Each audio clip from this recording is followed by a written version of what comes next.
You are the... All right, welcome everybody. Series E Apex Legends. All of World's Edge explodes into chaos, and G2 around the corner, taking what is rightfully theirs.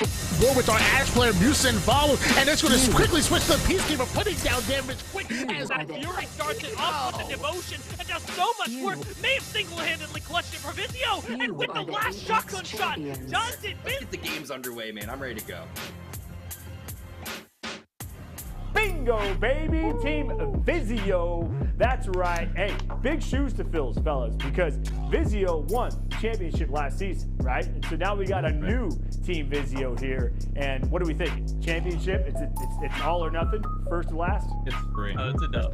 It's free. VIZIO, if you don't have a VIZIO TV, you're doing it wrong, right? VIZIO is literally a phenomenal product. They're here in Irvine with us as well. They love supporting Series E. Congratulations, fellas. Borton, Blitz, Song, good to meet you guys. Sorry about the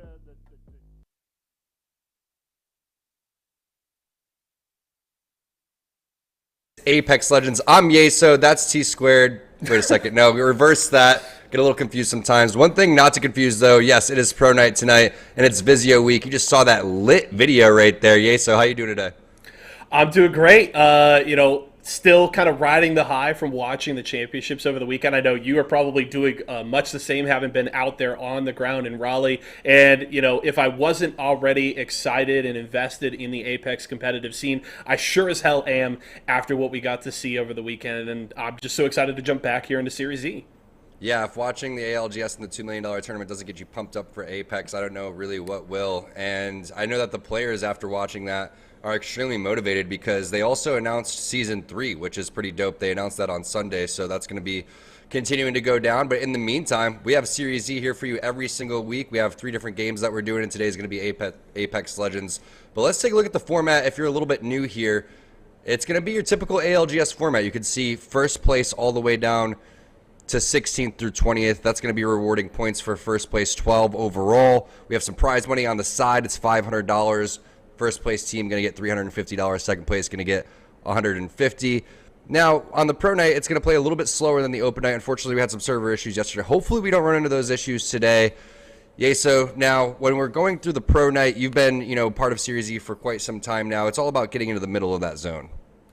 Yeah, especially for the teams that maybe are on the lower end, right? Of course, a lot of the partnered squads are trying to build themselves up. They're trying to take that step and put themselves kind of at the same caliber as the pro team. So sometimes you don't want to play that edge. It's certainly a whole lot riskier, and trying to test yourself up against some of those talented squads can be certainly difficult. So playing center zone, letting the teams come to you, especially when you look at a meta that is certainly got a lot of legends in it where you can post up and hold positions pretty well. Of course, the Watson has returned to prominence. The Caustic remains, and a lot of people are maybe even picking up things like the Newcastle, as we saw 100 Thieves doing over the weekend. There are certainly a lot of tools that are very well established in the meta right now to play center zone and take your time. As we take a look at the teams that will be here tonight, do have to mention a lot of the pro squads taking a little time off, of course, after a very busy weekend. So it's a little bit more of a mix, but when you want to look at some talented pro squads that are on the come up, Lazarus, certainly one you have to keep an eye on, as well as Start a Fight. Those are 2 talented rosters with a lot of name value on them, looking to make some steps up towards the top of the table, as well as Oxygen. So those are the squads we'll see here tonight competing with our partner teams. Yeah, that's a really great point, and I'm curious to see if anyone's going to kind of adopt that 100 Thieves playstyle because it worked out so well for them. And a team that comes to mind would be Oxygen, because Kubsky's been a master of predicting zones ever since Season 1, really. So the fact that they have been running some unorthodox compositions that haven't really fully worked out for their playstyle, I feel like if they were to run any type of composition, it's going to be Valkyrie, Newcastle, and Watson. I'd be a little bit disappointed if I don't see Oxygen kind of adapt that, because like you were saying, a lot of our top teams that we have here that were qualified for the championships taking a little bit of a break, rightfully so. They grinded so hard. But this is the time for the other teams to catch up, the teams that didn't make it and qualify. And that's kind of what Series E is all about. We've seen the evolution of a handful of different teams, Team Esports Arena that eventually signed with Optic Gaming, and a handful of other squads that have really proved themselves. We saw James Fearless come in and ended up subbing for a team as well, which was really exciting to see what he was going to be able to do. And he ended up winning a game. I believe they ended up winning one of their 6 to 8 final games. I think there was actually 9 final games that were played. So shout out to him and all the players that have been playing and grinding nonstop. Team Esports Arena, that's going to be Phony, Fury, and Scissors. Definitely a squad to go and look out for. Kim Chile, Cruisin', and Enemy on Team Excedrin has been playing out of their mind. And a new addition to Series E partnership-wise is Mike and Ike. I am looking forward to getting some Mike and Ikes. Mike and Ikes were one of my favorite candies growing up, I'm not going to lie. And then the hot tamales. Hot tamales and Mike and Ikes, man, it's a little throwback right there. Definitely, you have good taste there, Tom. But Mike and Ike, of course, that is the team that most of you may know is most hated. They've been around quite a bit. They competed in qualifiers. They've been around certainly during open nights so far this season. So another squad there to keep an eye on. Another team when you want to talk about Series E and teams moving on from Series E to take those next steps at the pro level. A team that certainly made a name for themselves over the weekend is Furia. And you look at that roster. Panders, Zeratricky, they both really got their big start. They cut their teeth here in Series E. Zeratricky, a Season 1 champion here in Series E, played for that Team Razor roster for 3 whole seasons. Panders was a part of that great Season 2 Intel roster that went to Ghost Gaming, and now those two combining with his Watson were an absolute treat to watch all throughout the weekend. Of course, Panders taking home the Apex Predator Award in the Grand Finals. That Monster Energy MVP going to his Watson. Furia had a hell of a weekend, and I'm very curious to see what kind of knock-on effects we see from that squad's performance in terms of changing the meta. We saw when Team Esports Arena and Sentinels were kind of defining the meta with the Valkyrie Caustic Gibby composition. Do we see some of this Seer bleeding into more compositions due to what Furia was doing? I think it will certainly happen. To what extent, we don't know, but I think a lot of teams and players took notice of what Furia was doing this weekend, and I think it is certainly going to have some effects on the competitive meta. When you think of Seer, he's just a much better Bloodhound because instead of having a scan every, say, 25 seconds, you're continuously just checking the Heart Seeker to see where the teams and the players are, and then you're going to be able to cancel a lot of different things, right? Cancel reses, cancel heals, continuously get information. You're getting double scans through Seer. So Seer's a very aggressive team composition when you're looking to fight, and that's what Fury was doing. And then we saw Zeratricky busting out Fuse, which we've seen in Series E in the past. So it's interesting to watch teams kind of caught off guard by that.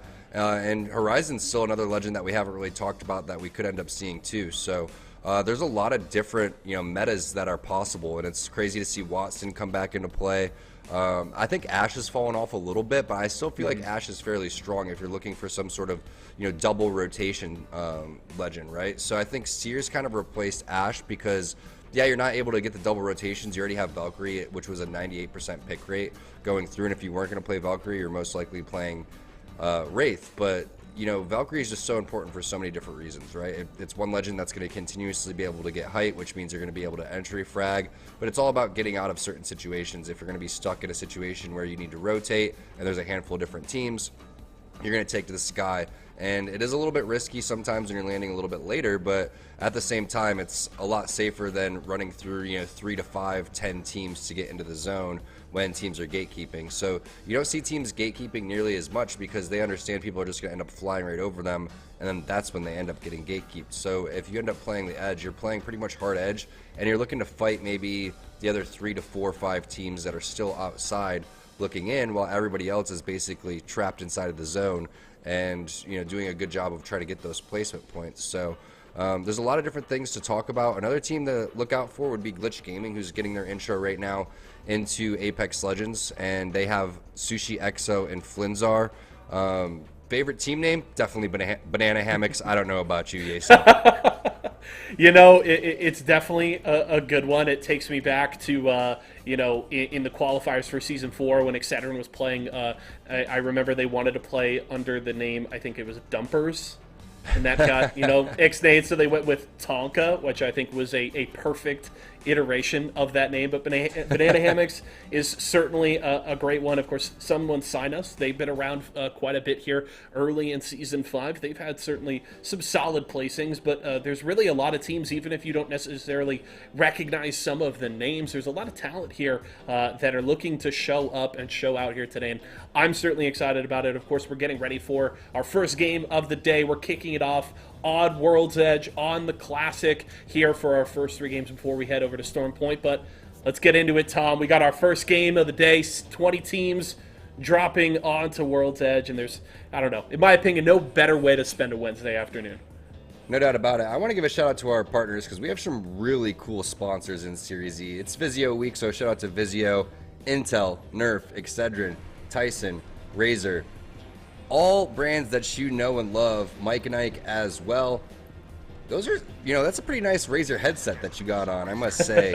As we take a look at the landing spots, the composition now, this was a 48.65% pick rate in terms of all 3 legends being on this team. So almost half of the teams were running the same exact team composition. Now, speaking of Razer, they're fighting on over towards the epicenter side, and look at Nade with those smooth alternator shots. That was extremely clean from Nades in the Razer squad. He's going to be able to pick up that loot, and they're going to be able to lock down a majority of this area. Now, the question is a team from Climatizer going to come on over? Was there a team that lands over towards Survey? A lot of times when you're looking for landing spots, as we take a look at the zone, it looks like it's going to pull over towards the southern side. And this is going to be fairly out in the open, so these Gibby teams are going to have a field day. Now, getting inside of that vault tunnel, that's going to be pretty powerful too, coming out of Lava City, especially if you are rocking Caustic. Team Esports Arena, they are going to be running the Seer, Watson, and Valkyrie. So as you were talking about, so a handful of different legends, a handful of different compositions. They're going over towards landside. I don't think they know that there's nobody over towards staging down below them, and there's also no teams that landed over towards Fragment East, which is fairly surprising. The shots from Mooney on Team Intel are looking so clean. He really didn't miss anything. It's a 2v1 right now, surprisingly, for how clean this fight was from Team Intel. And this is going up against Excess, so one of our kind of like pro open teams that kind of show up fairly consistently. Actually, that was Banana Hammocks. There was another team member that was Exa Hack actually on Team Intel, so excuse me for that mistake, but that was a very nice fight from Team Intel. Wow, 2 partner teams, Razer and Intel, picking up 2 quick squad wipes. Yeah, honestly, well played. Good statement here at the start of game 1 there from Razer, basically saying, hey, Epicenter is going to belong to us. You don't want to come contest this for the first half of the day. Otherwise, you're just going to give us 3 free KP. And then Intel, a team that we've gotten to watch a lot over the last season and a half. And they've traditionally been very good in the early game. They win a lot of early game fights. They're very difficult to deal with off drop. The question is always whether they can finish those games. We'll have to see. But we jump over here to start a fight. They're getting things going over here in Geyser. Of course, in the 1 full game we got yesterday, start a fight pretty dominant. They won that game, plenty of KP. And now they're going to have to deal with Rack going down here as Matt Pickett is going to hit that med kit. And Abe's trying to buy some time. They're using that Newcastle that was so popular for 100 Thieves over the weekend. We'll have to see how it shakes out here as Aves and Matt Pickett just trying to buy a little time and see if they can get in to help out their teammate. But Aves taking a lot of damage there, and Start a Fight could be in trouble. If your team name is Start a Fight, I don't think you should be playing the most passive composition that we have, and that's just a little bit of a mistake coming in. As you see what Oxygen Gaming's running, this is the composition we thought they were going to be running. Matt Pickett's going to be picking up a couple of kills, so good job by him. But this is, 3 teams over towards the Geyser side. I love when Matt Pickett ends up playing an entry fragger or something, I feel like Seer fits him really well, something like Valkyrie. Remember, he played Mirage, which is a very low-tier legend for a majority of his Apex career. I would say about half his career, that's what he was rocking. And it's just interesting to see him being stuck on something like Watson when he's just such an aggressive player. I don't really feel like your team name should be Start a Fight. I think that it should be something like Watch a Fight if that's your team composition, because that's exactly what 100 Thieves was doing. They sat back a lot with 30-30s. They really pushed a lot of people off of them. But we'll see if it works out for them. I mean, the thing is this is still very new in this current meta, so anything could really work. Maybe you could, turn this into a fairly more aggressive composition. Newcastle seems to be a little bit more aggressive than Gibby, but Gibby's also really good at, picking fights and playing fairly aggressive as well. So I'm curious to see how that's going to end up panning out for them. Oxygen just setting up on over towards the Geyser side. The zone's not going to pull over towards them, so they're going to have to make a move eventually. Speaking of 30-30. Gringo Jr. with some shots over here, and we saw this gun kind of shine in the ALGS Championship, and it's pretty interesting because not a lot of people were using it prior to that. I mean, it was a little bit popular at certain times, but I feel like now after seeing how much work it can do, especially when a player like Bax on 100 Thieves was locking it down. This is also the power of Valkyrie right here too. You see, this is a fight that they don't want to take. They know that they have great armor. Fortunately for Clixie, they do not get ripped completely apart. It doesn't seem like any charge rifles are in the vicinity, but they're fairly low. That's another weapon that we got a really good look at over the weekend. Almost every team, if they could pick up a charge rifle, they were going to do so. It punishes that Valkyrie ultimate so much more these days. Now that you can't spin on takeoff, that Valkyrie is much more vulnerable, so you can really counter those redeploys, and it was certainly very popular out in Raleigh. So we'll see if any teams want to pick it up here today as we jump over to Team Esports Arena. They're in that southeast corner of the zone coming out of Dome here. Everybody on the blue Evos, and it looks like maybe they have an interest in rotating behind this team that was taking shots at them. They're plenty close to the zone. They've got a lot of time to work with, so there really doesn't have to be any sort of rush here from ESA. So we'll have to see what the choice is. But this is a team that, they were kind of on the bubble in LCQs for champs. They weren't quite able to make it. Of course, one of the teams that did was Elevate. Of course, some former Series E members on that squad. But Esports Arena looking to kind of make their own legacy. Of course, they have to follow behind a roster that was incredibly dominant, did a lot of great things since they signed, even in the both iterations of the roster. And now the new Team Esports Arena looking to make their own name here, and I'm looking forward to seeing just what this squad can do as we jump over and check out Lazarus. They're just north of Dome right now. They're setting up these Watson fences, and they look ready to go. A lot of Watson and Sears so far, which it's interesting to see not that many Gibraltars, right? I mean, especially because we're in a meta where Gibraltar was almost picked every single time. Now people are learning kind of how to counter it and have something a little bit unorthodox. Back on board with Oxygen Gaming. They're posted up over towards the Lava City side, and they're so good at predicting the zone, so it makes you wonder if the zone's going to pull over here. I think it's a safe bet. I completely agree with you when you talk about how good Kubski has been with that. So if anybody gets information that Oxygen is over here, you probably just want to hang nearby them if you're looking to play that center circle, as it looks like Nerf getting into some action themselves. We take a peek here at the map. So kind of centered right between Lava City, Lava Siphon, Launch Site, and the Dome here. And if Oxygen is correct, it may pull further out to the east. A lot of our squads getting set up here. Intel with a bit of a ways to go, but they are at least in the current circle. Need more of a rotation there, but we're starting to get pretty packed here, Tom, on that southern side of the zone. We're going to get a lot of action here when you look at Tyson, Razor, Lazarus, Excedrin, all packed on that southern half. This is something that's been a little bit common. As you took a look at that map right there, we talked about the amount of real estate that's going to be gobbled up over towards the bottom side of where the zone's going to be. And a lot of teams favoring a heavy dome zone. But if it does pull over towards Lava City, Oxygen's going to be in a great spot. But right before the game started, we were talking about maybe 4 or 5 teams playing on the outskirts. Don't be surprised to see those teams be willing to take fights out there. And that's kind of what the meta is, right? If you're playing on the outside, you're kind of looking to bully teams. Maybe you're looking for Rakinishu from Start a Fight, who was a little bit separated from their team. Tyson now going to go and hit a skyward dive. And this is risky, right? Because we just saw the mini-map and how many different teams and players were over here. Pings are going down. Fortunately for them, they still will have a bubble. But if they do bubble fight here, this is going to cause a huge third party. Did they spot a rat out around the corner? It looks like they did. Nice shots there from Jet with the R301. And that's going to be Truth and Honor going out. So a fortunate skyward dive. I mean, very well planned in terms of where they decided that they wanted to go. The timing was a little bit risky. Typically, if you're going to go here and take a skyward dive at that point, you're going to want to have a scan onto Zone 3 so you can pick exactly where you do want to set up. But ESA is going to go and take this blue trailer over towards the backside of Dome, which still is another popular ending. There's a lot of endings that happen between Lava City and Dome, so if it does pull over there, ESA is going to be in a great spot, and this is a lot of kill opportunities for them. Yeah, certainly I would agree with you. A risky skyward dive there for Tyson, but they did it early enough where not as many teams had packed the area because, let's say they wait another 3 minutes before they go for that rotation. They're coming in, and the information they're probably getting then is that there's 2 teams that they're probably landing in between, and there's really no safe space down there. So they rotated early enough to not get punished there, and it works out for them. As we jump over here, of course, it is VIZIO week. We take a look here there at Team VIZIO. They had a strong start to the season here. Of course, when you look back at Season 4, the old Team VIZIO, they won the first 4 open nights in a row of the season.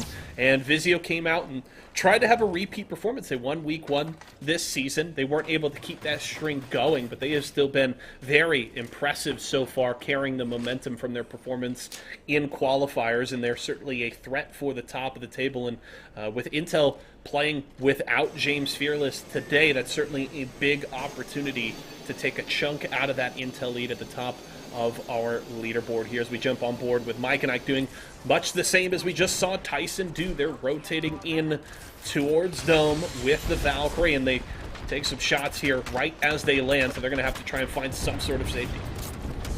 Some sort of safety is much needed too, because when you're playing this composition, you're kind of looking for some fights. Now that the bubble is down, every single team in the vicinity is going to be looking for them, so they're going to have to figure out exactly where they want to go. There's not much cover. You see the enemy Watson fences are going to be over here, and that's going to be Team Tyson in the area. And now Jet's going to jet on out of there, which is a smart play, and I believe we do have a Maggie somewhere here in this lobby, so I'm curious to see who's going to be rocking that. Joey with the 30-30 is going to be able to get a knock there onto base Stola, as Jet has 4 batteries.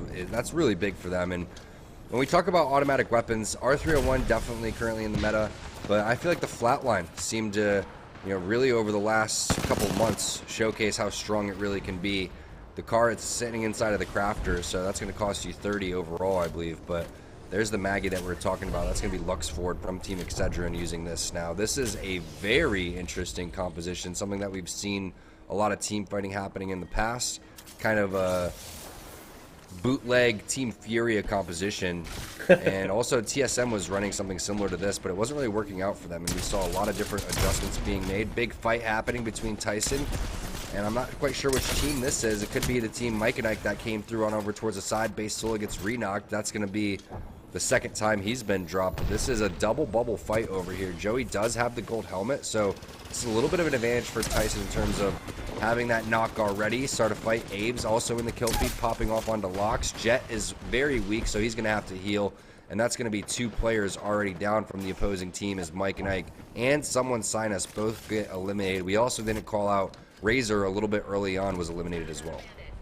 Yeah, well played here from Tyson, and just good shots with the PK to get those knocks as we jump over here to Nerf. They're in a bubble fight of their own, and they're going to be able to take out Oxygen here outside of the top 10, so not the greatest first game there for that Oxygen squad. Meanwhile, Nerf getting some early KP here. Still 12 squads alive. So you were talking about the kind of slower play that we get in Pro Night compared to Open Night. And today, if you look at the crop of teams, is a little more similar to an Open Night, but I would still say a slower game so far. 12 squads being alive at this point is not what we're used to seeing on a standard Tuesday night. So teams playing a little more patient, a little more deliberate here so far. And at least if your team Nerf, it's worked out here in the early going. Good for them to have turns back here as they'll loot up a little bit and get ready for this next zone to close.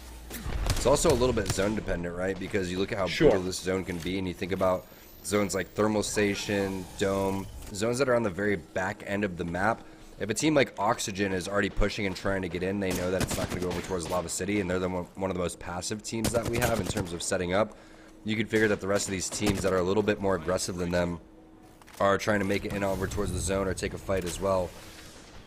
But once we get to this place, it's going to be Team Xset, and I believe that's Hakulo getting a knock and finishes on to start a fight. But going back to the point we were talking about, there's not enough time for that because Masai's going to come around, take down Nerdy. That's going to be start a fight going down as well. This is where you kind of anticipate things to slow down just a little bit, but that's going to be multiple teams thinking that they could get over into these open areas, just like what Nerf's trying to do, as Masai's going to go and hit a Phoenix kit. But this is just a tough zone, and especially if you're not having Gibraltar and you don't have a bubble. My money is kind of on Nerf as a team that after the ALGS Championship is one of our partner teams that's going to really start to turn up, and a lot of that has to do with the experience they have. These players have been playing for quite some time. Turns used to be on the Pittsburgh Knights, teaming with Hotsick. He took a little bit of a break, ended up playing Valorant, and then comes back on over to Apex Legends and slowly but surely, not only getting back into form, but playing a lot better than he even used to. And he was someone that was has a very high ceiling. So I think that definitely keep an eye on Team Nerf today as they're continuing to pop off in the kill feed. Kraber in the hands of VIZIO, looking for a body shot, but understanding, okay, I only have 10 bullets here, and what's the point? I have gold armor. I'm not going to be able to charge this up on over to a red. You would think maybe toss the gold armor on over to Valkyrie and have Bird go and give you that one, so if you do hit a Kraber shot, you could potentially charge this up to red. Yeah, I mean, if you're Lazarus here, they're well set up. They've got the Watson, plenty of fences down. They've got the generator available to them as well. They're inside of the zone, so there's really no pressure on that squad as we see Excedrin and VIZIO fighting, but now it's Nerf's turn to get in on the action, and it looks like they found Glitch Gaming here as that's 2 down. Messiah gonna get knocked here, but with the defensive bombardment coming, looks like Nerf should be pretty safe. This Valkyrie gonna Valkyrie slide down. Now the res coming through, and it looks like Glitch Gaming will go out, but Intel's in the area as well. This Valkyrie is popping off on the other side. Now it's up to Hack to try to do something. The shots are looking good. That's going to be the knock on to 4C. Tyson's going to come and clean this up. So once the fight's really starting to happen over here, everybody's just waiting for an opportunity to strike. And zone's going to be moving, so none of these teams really want to rotate next to each other. And it's tough to even get a skyward dive off throughout all of this as Intel gets eliminated. You can see it's going to be Tyson taking those kills along the way. And this is all from that early skyward dive that they did, playing on the back end of the eggshell and getting rewarded as the last team to show up. Now, this is a little bit of a sticky situation, right? Round 4 is starting to close. You already have all your fences set up, so you know that the real estate's going to be pretty free on over there as Kimchi Lee with the Kraber. 2 Krabers in play, so this should be pretty interesting to see if we can get a sniper duel a little bit later. But zone is heavily favoring a majority of dome, and if the game doesn't slow down over here, I'm beginning to wonder if these players are just looking to fight the entire time. And unfortunately for Kimchi, these players don't fly where he's expecting. Yeah, he was keeping an eye out for it, and that fight was fun. We got the 3rd, 4th, and 5th party in that one, and ended up seeing Intel going down as Kimchi with the no-scope as Intel still just finishing off Nerf there, but Excedrin's in trouble as Lux40 has been taken out. Now it's just down to enemy, and Kimchi looking for the peak here with the Kraber. Isn't going to land that shot, but looking for another, and it seems like as soon as they heard that shot from the Kraber, this squad looking to back away. They don't want to tempt fate here as Kimchi will miss once again. The Arcstar will force him to back off as Team Esports Arena fighting as well. So this team right now seems content. They've picked up 1 kill on Excedrin, and they aren't going to overforce here as enemy looks for the peak, throws down the tactical to block that push, and Excedrin will survive for now. I really like that grab lift. Turns getting involved, but Nerf gets eliminated by Team Tyson. This is a 2 versus 3, and they're doing a great job of holding them off. I mean, Kimchi refuses to heal. He's trying to make sure that he is taking the angles with the Kraber there, and maybe that's why he didn't heal. He didn't end up having any cells, so enemy's going to toss some on over to him. Banner is down. I think that's fairly risky to go for, so they're just going to back off and try to play this as a duo, and rightfully so. But if a fight does take place over here, you know teams are going to be third partying. There's the other Kraber in play. It's going to be VIZIO from Team Lazarus starting to push after that, but nobody on the rest of this team is starting to go forward. Barely missing that one. Bird needs to heal. Dank's starting to push around the corner, and there's plenty of loot if they want to go for this one. Switching on over to the flatline. Great work with the shots there. Sung gets knocked in your kill feed. 3 players behind that rock. In order to save himself from getting grenaded, he's going to toss down the interception pylon. And I like these angles over towards the high ground. Unfortunately for Bird, he doesn't realize that he's fighting 2 different teams right there. Yeah, Lazarus feeling confident, but not playing too aggressively here. They'll back away. You know, you've got the Watson. You want to play around that fixed position here with those fences to give you some safety, and I like the choice from Lazarus here, though these very, very late Valkyrie ultimates can be very risky. You get some information, certainly, but you also make it very clear where your squad is going to land here, and we'll see what the rest of the lobby is going to do. 6 squads alive. Kimchi looking for the peak once again here. 4 shots left on this Kraber. They are getting the respawn on Deluxe 40, so that's important to note. They were able to get that banner for the Maggie. They will get that player back in. We'll see how long Lux 40 can last, because I imagine there's going to be quite a few players with sightlines onto this drop ship, but we'll see how it shakes out as one team just down below this building, the circle closing. Lazarus actually taken out. Huge fight there for VIZIO. We're now down to 5. Saw pings from Lazarus to go on top of the roof. Not only that, Bird wasn't fully healed yet. And the pings onto the roof were a little bit risky, and there's no way to play behind the building because that's not inside of the zone. So that's kind of a tough rotation there for Lazarus, but they did a very solid job up to that point as Kim Chili is rocking some serious damage. I mean, 2,000 damage with only 3 kill points is insane. Not quite sure if that was a collateral. Either way, hitting for 112 at least on one player. As you can also see the player outlines, all of these guys are stuck in the vicinity. Now Luxford's going to go to work. He does have at least 2 guns, so that's going to be solid for him instead of just having 1. This is where things start to get really interesting, though. Final zone, 5 full squads of 3, everyone kind of coexisting towards this building. 3 teams just in this area. Yeah, and Excedrin are kind of stuck between a rock and a hard place. They want to hold position still inside of this building, but that team positioned just up to their northeast inside, they have not been able to deal with him with the Watson fences down. It is no easy task to push them out of the building as we jump here over towards VIZIO. They're on the eastern side of the zone. They're trying to take some high ground, and they've already got 1 knock, and they're looking for more as Team Esports Arena still alive, and VIZIO just drawing blood left and right. But Lux40 has found Phony, one of the members here of Team Esports Arena. They might be in trouble. They're in this top 5. But they may not last much longer as Kimchi still looking to peek. 2 shots left on this Kraber. Can he land one? Misses the first. Looking for one final shot as we jump over to Team Esports Arena. They're in a bubble fight, and it could all be going wrong here as Scissors trying to get out of danger. They will get a little bit more kills, but Tyson eliminated as well as Team Esports Arena. We're down to our top 3. And that's Team Goodnight. They don't have any HP right here. So if Sung could get a really good Nox gas grenade, that is going to just completely rip this team apart. But all of a sudden, Relay is going to go down. Defensive bombardment hits. No bubble in the area.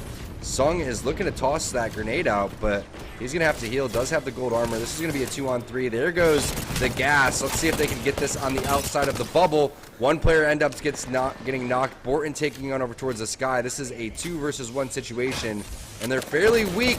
Can he hit the shots? He can't. Team Goodnight, after getting that initial knock, is going to be able to take the game. Don't sleep on them, so they're coming through and taking game number 1 against some very talented teams. Somehow, with maybe 50 health combined across all 3 members, and going up against a Caustic who has that ultimate available, somehow they make it happen. Team Goodnight grabbed the win, and it really felt like kind of VIZIO's game to lose there. They were well set up. They had plenty of tools, a couple of red armors. They have the gold Evo as well, and it just doesn't shake out. Goodnight able to hit their shots, and they grabbed the win. A great start from the squad. Yeah, it was that defensive bombardment that came down. It was very well placed, and I'm not quite sure if Relay had his bubble in that situation, and if they were able to, then that would have been fairly big. But taking a look at some of the highlights, it started off with Razor picking up some big kills. It was a very aggressive game, especially considering it's World's Edge, it's Pro Night, and it's game number 1. Typically, this kind of played like, I would say, a game number 6. Intel winning their 50-50, Razor winning their 50-50. So it started off very well for our partner teams, and overall, though, it was another squad, Team Goodnight, coming through and putting everybody down. But that was a very well-fought game. I mean, we didn't see really any mistakes. Everybody's playing at a really high level right now. Yeah, really felt like a game, that kind of a roller coaster, really, really high, fast start, a lot of action right off drop as we saw 2 or 3 teams eliminated almost right as teams were landing. Then a bit of a dip, nice mid-game spike once we got down to about 13 squads, and things slowed down once again, and then the action immediately picked up. As soon as that circle really started to center around Dome, teams started contesting for whatever cover they could find, and the action continued all throughout. So well played from the squads here, and it really felt like we got a good look at almost every partnered squad having good moments. You know, we look at Tyson doing it here. Nerf had a couple of good fights. Intel doing the same. VIZIO getting into the top 2. Even Razor with the way that they started things off. So it really felt like all the partnered squads had their moments, but ultimately they couldn't grab the win as VIZIO, taken out there by Team Goodnight. And looking forward to how things shake out the rest of the night. Of course, VIZIO looking to represent during their sponsored week, but a lot of teams have their eyes set on the top of the table because the competition in our Series E standings is very tight here in the beginning of the season. And I think Apex Legends is at a point right now where it's more interesting than it's ever been, because when you take a look at those highlights, you see such a diversity in Legends, but also such a diversity in weapons, right? You know, you're seeing both of the shotguns come out. We didn't see the Mastiff because it was Krabers that were inside of the drops, but every single weapon was in use, right? Besides maybe like the P20, but we saw a Mozambique there. We saw an alternator off the rip. So everything is really viable. I had a buddy ask me the other day, he hasn't played really since like season 1, and he's like, which weapons do I use? I was like, just play the game, man. Like nothing's, you know, just check it out and see what happens, because really any single weapon that you pick up in certain situations are going to be really strong. I think when we're talking about sniper rifles, maybe the Sentinel isn't as powerful as, say, like the longbow or the charge rifle. I think the 30-30 has come and been, you know, a weapon that is definitely something to keep in your back pocket. Let's take a look at the Mobile 1 high performance moment and see who's going to take the cake here. It's probably going to be our final zone. No, it's going to be off the rip. It's going to be Team Intel getting some really nice kills. Havoc Mozambique. Now this Seer is turning around. This fight was a little bit closer than you expect when you look at the damage that Mooney was putting down. Yeah, Impulse as well, you know, also getting flanked by this player, had to buy a little bit of time, is able to get off this cell and hit his shot here with the PK. Beautiful for the finish there onto Banana Hammocks. And again, I said it during the game, this is the early game we expect from Team Intel. They start games really well. If you try to 50-50 them on drop, you're going to lose that fight a majority of the time. They're, you know, likely going to get into the top 10 with at least a few kills, but the question, especially this season for this team, has been, can you finish? Can you get the wins? Can you get those top 3 showings? And at times, the answer has been a pretty definitive no. So, of course, playing with Hakulo here, they've got a sub coming in. James Fearless has been kind of the linchpin of this roster since the middle of last season. I'm not, you know, too concerned about what's going on right now, but it's definitely not the dominant Intel that I expected coming into the season. Yeah, well, keep in mind, Fearless is such a big part of this team, too. Yeah. I think that he's kind of the strongest player on the squad. He's also their entry fragger. So when you lose out on your entry fragger and your IGL, that kind of creates a little bit of commotion, but rightfully so, Fearless deserves a break. And it's nice to see him, you know, living in North Carolina, get an opportunity to come and play in Raleigh. Granted, it was, you know, in an unfortunate situation for the team that picked him up, losing a player to COVID. But, you know, it's really nice to see him, you know, coming through and shining, having a good time on main stage, because that's someone that we've had our eye on for some time. And Intel is definitely a team that tends to kind of dominate more on the open nights instead of the pro nights. So between those two things, I can think that that's probably why they didn't have as strong as a game 1 as we were looking for. But keep in mind, that was just in game number 1. We still have 5 more remaining. We're going to take a quick break, and when we get back, we're going to have game number 2.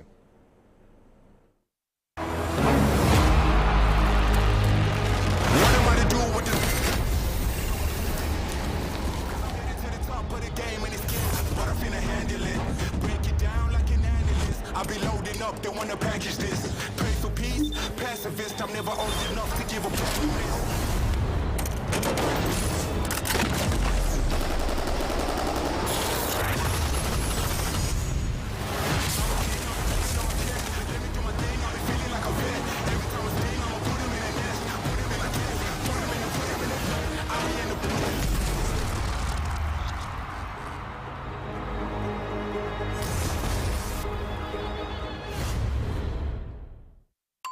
Tyson boneless buffalo bites have that tasty kick of flavor, so they're perfect for any get-together. If there are any left when your guests arrive. Tyson Anytizers Chicken. More kicks of flavor, more smiling snackers, more to love. Tyson.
Welcome back to Series Z. It's our pro night, and it is VIZIO week. T-Squared and Yeso bringing you the action. We just saw game number 1, moving on to game number 2. Team Goodnight taking down Team VIZIO in that final circle, which was pretty surprising. Let's take a look at our Mobile 1 leaderboard to find out kind of where everything pans out. And wow, Yeso, that's fairly close. Yeah, not high kill totals for VIZIO and Goodnight. Actually, the teams that were really at the top were like Intel and Nerf, who had, I believe, 9 and 8 kills respectively in that first game. So a big reason why they are in the mix. So, compared to last night when we had 2 teams at like 23 or more points after our first game, much closer this time around. And, hey, I'm all for it. I love when we get those nights where it feels like you have 8 to 10 teams that it can all contest for first place, especially going into the second half. I think it's very interesting, and I think it just points to what we were talking about at the end of the last game, that we saw good moments from a bunch of different teams in that first game, and it shows up here certainly on the scoreboard. And what we saw from game number 1 is a very aggressive game, a lot of different compositions, a lot of different weapons being used, and it's exciting to see what the current meta has in store for us. Now, only one team is rocking that 100 Thieves composition that we saw with Newcastle, Watson, and Valkyrie. That's team Start a Fight, and they were over towards the Geyser side a little bit early into the game, and some teams were favoring over towards Lava City like Oxygen, which made for some brutal rotations on over towards Dome. And if you didn't have a Dome, if you didn't have Gibraltar, you're going to be in a very tough spot. And one team that didn't throw their Dome down at the very end of the game was Team VIZIO. And I think probably the most surprising thing was when you looked at how, again, you were mentioning that everybody was really weak on Team Goodnight. Just one good Caustic Barrel or one good Caustic Ult would have changed the entire outcome of that fight. And Sung does throw a very good Caustic Ult towards the tail end of that game. But by then, he already has 2 teammates that are down. And he's virtually in a 1 versus 3 against 3 weak players. Yeah, granted, there may be, 100 HP total, but they all collapsed on him. He had gold armor. He wasn't able to hit the cells and syringes in time, and it was very well played from Team Goodnight. A perfectly placed defensive bombardment, and then they moved all the way across the end circle to get towards where Team VIZIO was, and ended up shutting them down. Here we go, game number 2. A lot of open spots were on the map. We saw 2 50-50s. Are there going to be any teams that land over towards Fragment East? I believe staging was open as well, as we're on board with our winners from the previous game. They were going Overlook, and they're getting contested. Yeah, they are. We'll have to see how things shake out for this early fight. Looks like they're going to try and maybe cut off the eastern side here of Overlook, but this could be a problem as Team Goodnight looking to get in, loot up really quick. PK here for Puddin, able to pick up an early blue armor. And looks like I did get a message in Discord before the game. The Mike and Ike players have changed their names. So that is actually Mike of Team Mike and Ike getting things going for them. But Team Goodnight here in the early going. We're moving in a little bit of slow-mo on our spec here. Production will give me a note here really fast. Is this a spectator glitch, or is it really happening? I'm not quite sure there, Tom. Here is FKA get eliminated. Say that one more time. We're going to come back here into the studio, come and hang out with Tom and I. One thing I do want to note, and I think you made a great point when you were talking about the diversity of weaponry and how it really feels like almost any gun of the game feels viable. It feels like we're in a very similar spot with the weapon meta as well as the legend meta, where it just feels like very much you can find what fits your playstyle and your team's playstyle from a weapon and legend perspective. And it honestly makes for a very fascinating and fun gameplay to watch when you feel like you can really understand what a team is all about just by looking at what they're bringing to the table in a game. And I think it makes things so much more fun to watch here. Production, though, is giving us a note. I think we're getting that lobby reset right now for game number 2. So for the moment, we're going to hit a quick break. But when we come back, Tom and I will have more Series E for you all.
see, though, if teams can match them as we head into...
All right, everybody, we are back, and with some unfortunate news. Sadly, due to some continued server issues, we are going to have to canceling the rest of tonight's tournament. You know, it's important that the players have, you know, a good experience and can play the game to the best of their ability, and sadly, the current state right now does not allow them to do that, so we are going to cancel the rest of tonight's competition.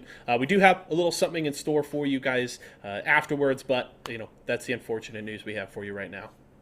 Yeah, it's tough. We saw how slow everyone was moving. It was like they were in sludge. So a little bit of a teaser. We had game 1 and it was great, and then unfortunately game 2. Then we ran a couple more tests, and none of the tests ended up working out. And if you opened up Apex Legends today, you saw there was a minor update in your game. That was an update that EA and Respawn pushed out to potentially fix this issue. So unfortunately, it has not been addressed fully quite yet. I'm sure that they're going to work on that extremely hard as we get ready for our next event of Series E that's going to be taking place next week. But we have some special VIZIO videos that are ahead for you guys, where we're going to highlight some of Team VIZIO's best games, and there should be some pop-off moments. So I'm stoked to get into those. And if we have those ready, let's go ahead and take a look at those right now. We'll see, though, if teams can match them as we head into game number 5 of the day. Only 2 left here for open night. Yeah, and if you are a partnered squad who's trying to make a splash, if you'll forgive the pun, now is the time to step up. We've had some faltering, and especially last game, I found myself wondering where Excedrin was. Perhaps they are not a team that likes to play inside of their own zone, but it seems like RCO are more than comfortable taking these early 50s as they opt into yet another one and finding themselves yet another 3 kills, wiping out a squad. I'm glad RCO, after that 50-50 they took up against Smiggy and the boys, they decided, no, we're not getting bullied out of here. I think the reason why they tried to make that swap over to Frag was for the simple fact that Smiggy full 3-man committed onto them. When you get an ape like that, it makes you really question whether or not you want to fight over this, when you can rely upon Smiggy trying to go, once again, for that full 3-man, melee down one player, and then hope that you win out on the 50-50. But RCO swat them down well. They even get the beacon for themselves and reveal that we have a northern zone. This one going towards Epicenter and Survey Camp. And you can see the pings going down for our squads. They want to try and play that northeast side, as we have a 50-50 actually taking place. We're literally vibing up there at Climatizer right now. Yeah, this is actually going to be a really important 3v3 as well, because the winner of that should have first priority into the train tracks. And when we get northern zones like this, train tracks are so incredibly valuable, with full max spray chasing you down, but eating a lot of damage in return. Pharaoh's going to have to back off, and now it's a big question of whether you'll be able to translate this momentum into that positioning that we were talking about. You've already got the purple, the imbalance there in the favor of Electro Blaze, but you're expecting there to be at least one purple armor on the other side of this, and I'm surprised to see Full Mag Spray committing to sticking around here. They are taking a lot of time here, and they can note that this will be an isolated fight for a while, but time is running out. There's a minute and 38 seconds before the zone starts closing up. So the teams over by Fragment East can be showing up within the next 20-30 seconds. And I like this, the internal timer, the clock has been ticking. They note they have to back off, and so they will. Both teams can coexist. Unfortunately for FMS, they will not be able to play off the beacon building to the south, so that is going to be maintained by our other squad here. As you can see, yeah, another team was showing up, and so that timer worked out for them. Electro Blaze doubling up on that barrel just in case as he backs away. Full mag spray are gonna have to take this initial 3v3, and at the risk of being third-partied again, they will take to the high ground. Play on the roof here, really valuable, but that fence line is doing a lot of the work. You spot out the extra 5 damage laid down by your traps, but Blaze doesn't see his teammate far away, and now mispositioned for the entire squad. You throw down the bubble on him, you take him out, he turns it around with a nice spray from the R301 though. Pharaoh goes down in the meantime, and at the moment, literally vibing are the ones cleaning house right now, with Jerome going down in response. Can they clutch this out? Seems like it's been individual 1v1s over and over again. Banshee and Moosin, though, now have the 2v1 advantage as they push this Caustic and finish him off. Literally vibing will be able to take these armors away. They can see that teams are already starting to show up. So Banshee pings them out. They have the armor swaps as well. Darren still sitting on the white for now, but you can see Banshee want to make sure that no team drop on them once again. Got to hit them with that BM. Razor now making their rotate through to the north, as they might actually run into a team here inside the vault tunnel. Now you can see Malice Mamba is afraid. He might have actually heard something here as he starts creeping up. Razor want to try and catch a team unawares, rotating away from where they suspect second zone will be, but Intel are also trying to do the same thing. Unfortunately, they've lost Petty Boss early to get pushed up with no cover, and now Intel finding themselves at a man disadvantage. Never mind, a 2-man disadvantage. Nestle Splash taking on another one of our partnered squads, and this time we get Cody and squad going out early on. Well, Blight Phoenix and Dracos will continue carrying on the name of Nestle Splash. And Team Intel off the back of a really good game number 4, faltering early, picking up no points whatsoever. This was their opportunity to make up lost ground up against Lazarus, and now the second place spot is just slipping out of their hands. They just have to pray that somehow Lazarus goes down early. They've been so good on the macro plays that you really can't expect that. I feel like game number 4 was more of an anomaly more than anything else for Lazarus here. For Splash, though, is another squad that's looking to bounce back after the last 4 performances here, as Nerf find themselves in a fight over at Lava Siphon. Remember, this is their drop. They have not gone far at all whatsoever, but Turns gets melted. It's Asteria. Both of our teams here from the Southwest taking their time, committing to their edge, and now it's Asteria that are the survivors of this fight. It does seem like they're going to be safe for this reset. No one's actually showing up here to try and punish for a third party. So Asteria will get the +3. Team Razor now making their way out of that tunnel to try and cut off the squad they knew was inside there. Scans out behind them as Drez notes no one's actually coming up behind. So it's going to be a quick reset, and the Beast of the Hunt getting popped now. They're going to have a second go at this as he throws down those shots on the wingy, getting some decent damage off as it looks like Lazarus actually comes in, cleans up Asteria on that third party, delayed coming into them as Razor now make the push out onto this squad. Beast of the Hunt going for another 10 seconds. He'll have one more scan before it ends. We'll see if he can catch up to them here. He's got that extra movement speed, but he's got to be careful going in on this. This could be a 3v1, and he does note that, so he does back away, waiting for Malice Mamba and Bursty to show up. There it is, the first knock onto Gordle. Bubble out, even a sandwich coming in, so Razor have to be careful how they approach this. They note that Absolute Monarchy are coming in, so Razor take the kills, they'll bubble out, and they'll retreat. Haven't had time to reset just yet. That bubble barely buys them enough space. His flesh does get found by Absolute Monarchy, but they're not going to be able to push this too quickly. And on the other side, the door is actually putting in a lot of work, with Dave Wave forced to now reset. Absolute Monarchy, make no mistake, still come out with a nice bit of loot, but would have really liked to add those kills to their already nice game, especially since now they've got to exit the tunnels into a squad that they already know are ready to fight. Splash finding another fight over here at Survey Camp right now. The defensive bombardment was used, And so Dracos will just back away. They get a really strong cooldown out, and so they'll have a second chance at this fight. If Blight ends up having that Nox gas grenade, they might actually make a go for it. Take a look at the game state. It's round 1 closing with 20 seconds left and only 13 squads remaining. So you have to feel relatively confident that this is going to be an isolated fight. I'd like to see Splash go for a second time. I mean, they picked up 3 points. They need more, and these are the kills that they need. So they should try to go for it. And at this point in the game, it seems like what they're preparing for is a more passive version of the game that we'd like to see. Because they've got that zone pulling to them, they haven't left the building that they were initially pushed in. And even so, with all of the meds that they inherited, have a decent bit of sustain. Like you say, I want to see what this team is like when they're aggressive. But as of right now, it doesn't seem like that's the kind of game that we're going to be getting from them. For that, we'll have to look towards a Zedrin, trying to play that sort of G2 play style over by the edge. They seem to have found a squad they want to aggress onto, but don't have the cracks to work with just yet. Enemy gets a knock, though, onto RCO's Nando, and now Zedrin off the push. Yeah, you can see Kimchi Lee pushing up on the left-hand side, catches someone trying to go for that bat. It's Holiday tagging in at the wrong time for this one, going down. RCO left with 1 player remaining here to try and rat this one out. And with Excedrin's position, they don't really have to move, so they can just camp these banners, and there should be no opportunity to get back in. No. Oxygen, though, turning up the heat now onto VIZIO, trying to do the lobby a huge favor. Phony has down. See if they can get him back up, but that is the Gibraltar player down.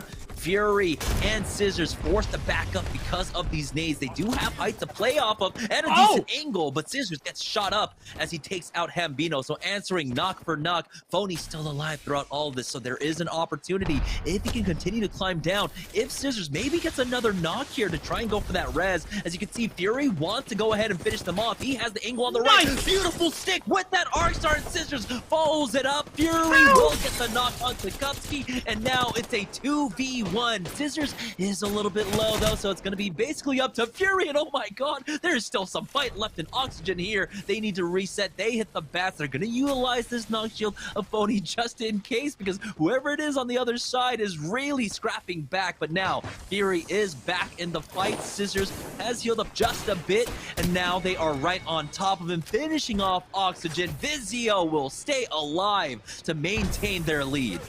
Turning that around is nothing short of a miracle. VIZIO look immortal inside of this 5th game. And Splash are trying to make just as impressive a performance happen over here in the north. They've already got the nades tossed in and are hamming in whatever squad is above them inside of Survey. But Blight has to play pretty carefully as the rest of his team isn't quite there to back him up. Phoenix instead wanting to play a little bit more conservatively, and alongside Dracos, Blight's gonna have to play right next door to them, because you lose your caustic, you lose your ability to hold this building, and they can't take that risk.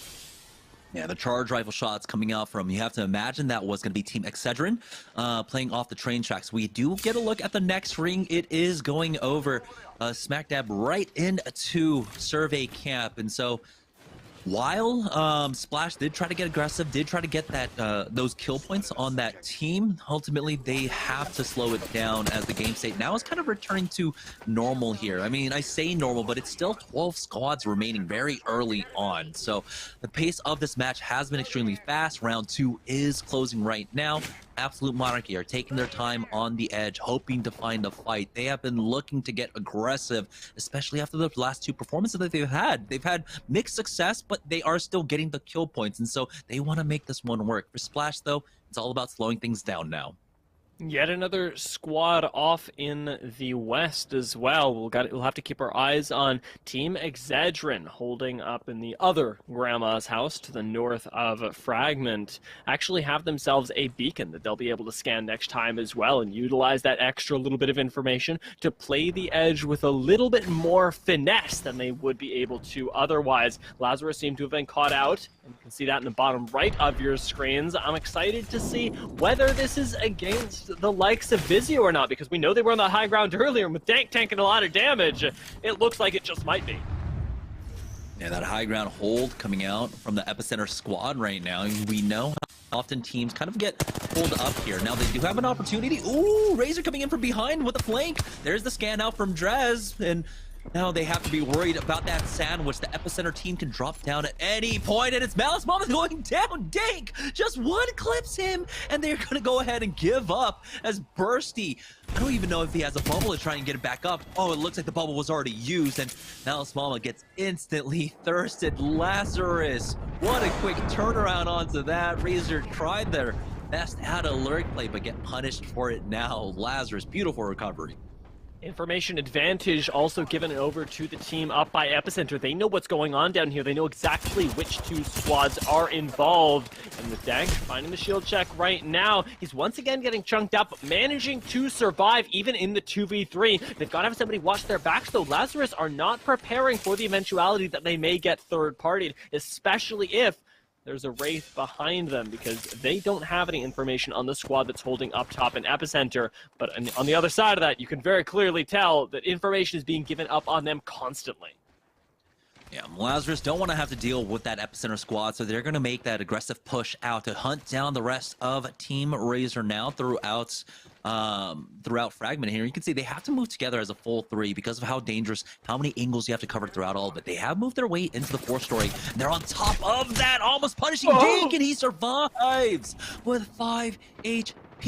VIZIO is on high ground, trying to cover for him, making sure he does not get pushed. You can see Dink is trying to create some distance between them. The Epicenter team has already dropped down as well, and so now they have to be careful. And so it looks like they're just going to go ahead and regroup and not challenge Razor anymore. They know that the banner timer has basically expired, so they don't have to really worry about them. They don't have to get aggressive off of this. They've picked up the KP. They've damaged one squad that'll be playing this one out as a duo. They should be happy with that result. And Dank for the moment, after taking chunk after chunk, will at least get a few meds back off the body. I was really worried about them pushing back to their former spot. Most of the time it'll get taken, but as Absolute Monarchy wrestle a spot away from yet another squad, they're gonna land in an amazing place up here in the north. The problem is, it's just too early. There are too many angles, and Absolute Monarchy are getting lasered from every possible position. Stumps might not have enough time to try and go for this res, but it looks like he will be able to hit that bat and get the bubble res as Dave, this wave, tries to hold it down. Defensive bombardment right on top of them, answering in kind. They get the res just in time to get sung back up, and they back away, but now they've given up height. They do still have a barrel up there at the very least, which gives Davis wave the confidence to go back up and challenge once again. So quick turnaround from them. Things looked a little bit dicey, but now they have established this position as the ring does finishing closing up. Now, with 12 squads remaining, though, they feel a little bit confident that this is going to be an isolated fight, and so they're going to try their hand at pushing this building. Sung and Stomps are there, forcing them all the way into the back. Sung is going to be the one with the barrel to try and enter, and never mind. It's all up to Dave with that flatline, just instantly getting the knock, forcing out an early bubble. A Nox gas grenade is going to keep them contained. Sung should throw in a barrel as well, and that's going to be B-Star. Falling Rain getting cleaned up, and Davis Wave kind of lost, trying to figure out where that last player is. There we go. They'll be able to get that knock and kill on to Fade. Absolute Monarchy now trying to control the northeast side, but literally vibing have shown up for the third party. They should have the armor swaps, though, to fight back, but it doesn't even matter as the crack comes in. There's the lurk on the side as Banshee gets the knock onto Stumps, but it's a 1-for-1 exchange. Banshee will fall, and somehow Absolute Monarchy are fighting back into this. Jaren has enough HP to survive that first, and he gets that kill, finishes off Absolute Monarchy, but now he needs to get the res. We're down to 10 squads remaining. Where is the fourth party on this? Because this is such a juicy fight that has gone on for so long. Absolute Monarchy just egoing the 3v3 right there. Full information is given up on them. They don't have a scan, but they don't care. And after taking that fight, unfortunately, did it with a little bit too much gumption, not enough scouting on the area around them, get taken down without the reset coming in. Razor need to play with a lot more awareness as well, since they're right on the edge of this ring, and down a member have to be the ones that third-partying fights, and especially with a range that they simply do not have, with only a wingman and a mastiff. ABW, it looks like this is one of their best performances so far, as they're actually trying to make a push onto literally vibing, and I don't know if you really want to do that right now. The defensive bombardment has kind of separated them, but Destroys will be able to reconnect. Bubble has been used, and This is where your bubble fighting has to be immaculate. They have to fall back now as another defensive bombardment goes down. ABW at least happy to steal away an armor swap at the very least, but again, do they understand who they're fighting on the other side of this one? You know that caustic barrels are down. They note that they have actually slid away from them, and so it will be ABW now that hold this high ground. They're getting tagged up though. They, I believe, don't have their bubble quite yet. Sap taking a lot of damage as they're trying to chase down the rest of the members. Zen turns around onto them with the R301, taking him out, and they get thirsted as well. Destroys going down. So a lot of teams currently damaged as the third party comes in from behind, and ABW will get cleaned up. And it's by literally vibing the team that they were trying to push as well. Nothing bites more, but ABW just simply could not control that high ground. They know it, we know it, everybody else do it. Whereas Splash, they can control the high ground. Phoenix ends up putting in a laser beam on the R301. Ditches back down to the high ground and now gets to abuse this Valkyrie to continue putting pressure down, giving Splash so much more room away from the team right above them. They've got to play this so carefully, especially with Razor right next door. Yeah, Razor, this is an opportunity for them to try and come in for the third party. Unfortunately for them, they don't have access to the high ground that the Valkyrie players would have, of course, because they run that Bloodhound instead. So I'm gonna wait this 30 seconds out ring. We don't know if it's pulling away from them or what, and looks like it's VIZIO still alive here for the late game now. Fury, does he have a Kraber? That's the big question for this late game once again. But they are starting to get naded and forced out of position. Scan out as well. Scissors, despite having that nade just to his back, will go ahead and stick that bat as they back away. Tony needs to take time to heal up once again, and it's going to be Cruisin' that gets the knock from Team Excedrin there on to Team Phony. Now, like I said, if any team wants a shot at dethroning VIZIO, they need to take him out early. They have a few kill points, but if they can take them out here, only allow them to secure 2 placement points, that would be huge. But it looks like that will not be the case. Cruisin' with the re-knock onto Phony now, and there's the re-res from Scissors to try to get back up. Fury is just holding the line for his squad, but he gets bubbled on. He needs to go back. The warp drive is there for him. They've even got the res onto Phony, and he gets that bat off just in time. But you know that Cruisin' wants to try and get the knock once more. Phony takes so much damage. You said he was a bullet sponge, and he is definitely living up to that. But you can see now they have the angle. They have all the cover to work with here as they've turned it around onto these squads that are trying to run in with this zone. VIZIO hold it down to secure top 5. Now they might even go for the win. With how many reverse cards these guys have, they are playing Uno, not Apex Legends. VIZIO do it again and again. Being able to pick up Phony here is one small piece of what has been a miraculous game for them so far, as they're able to ward off yet another team up towards that high ground. Bubble gets forced, and VIZIO should be finding themselves 3 more KP very shortly. The accidental portal take, though, may have chunked out Fury. He's able to take it back just in the nick of time. The rest of his team has already taken care of business, so Fury just arrives to a lot of loot, exactly like Mobile Exit.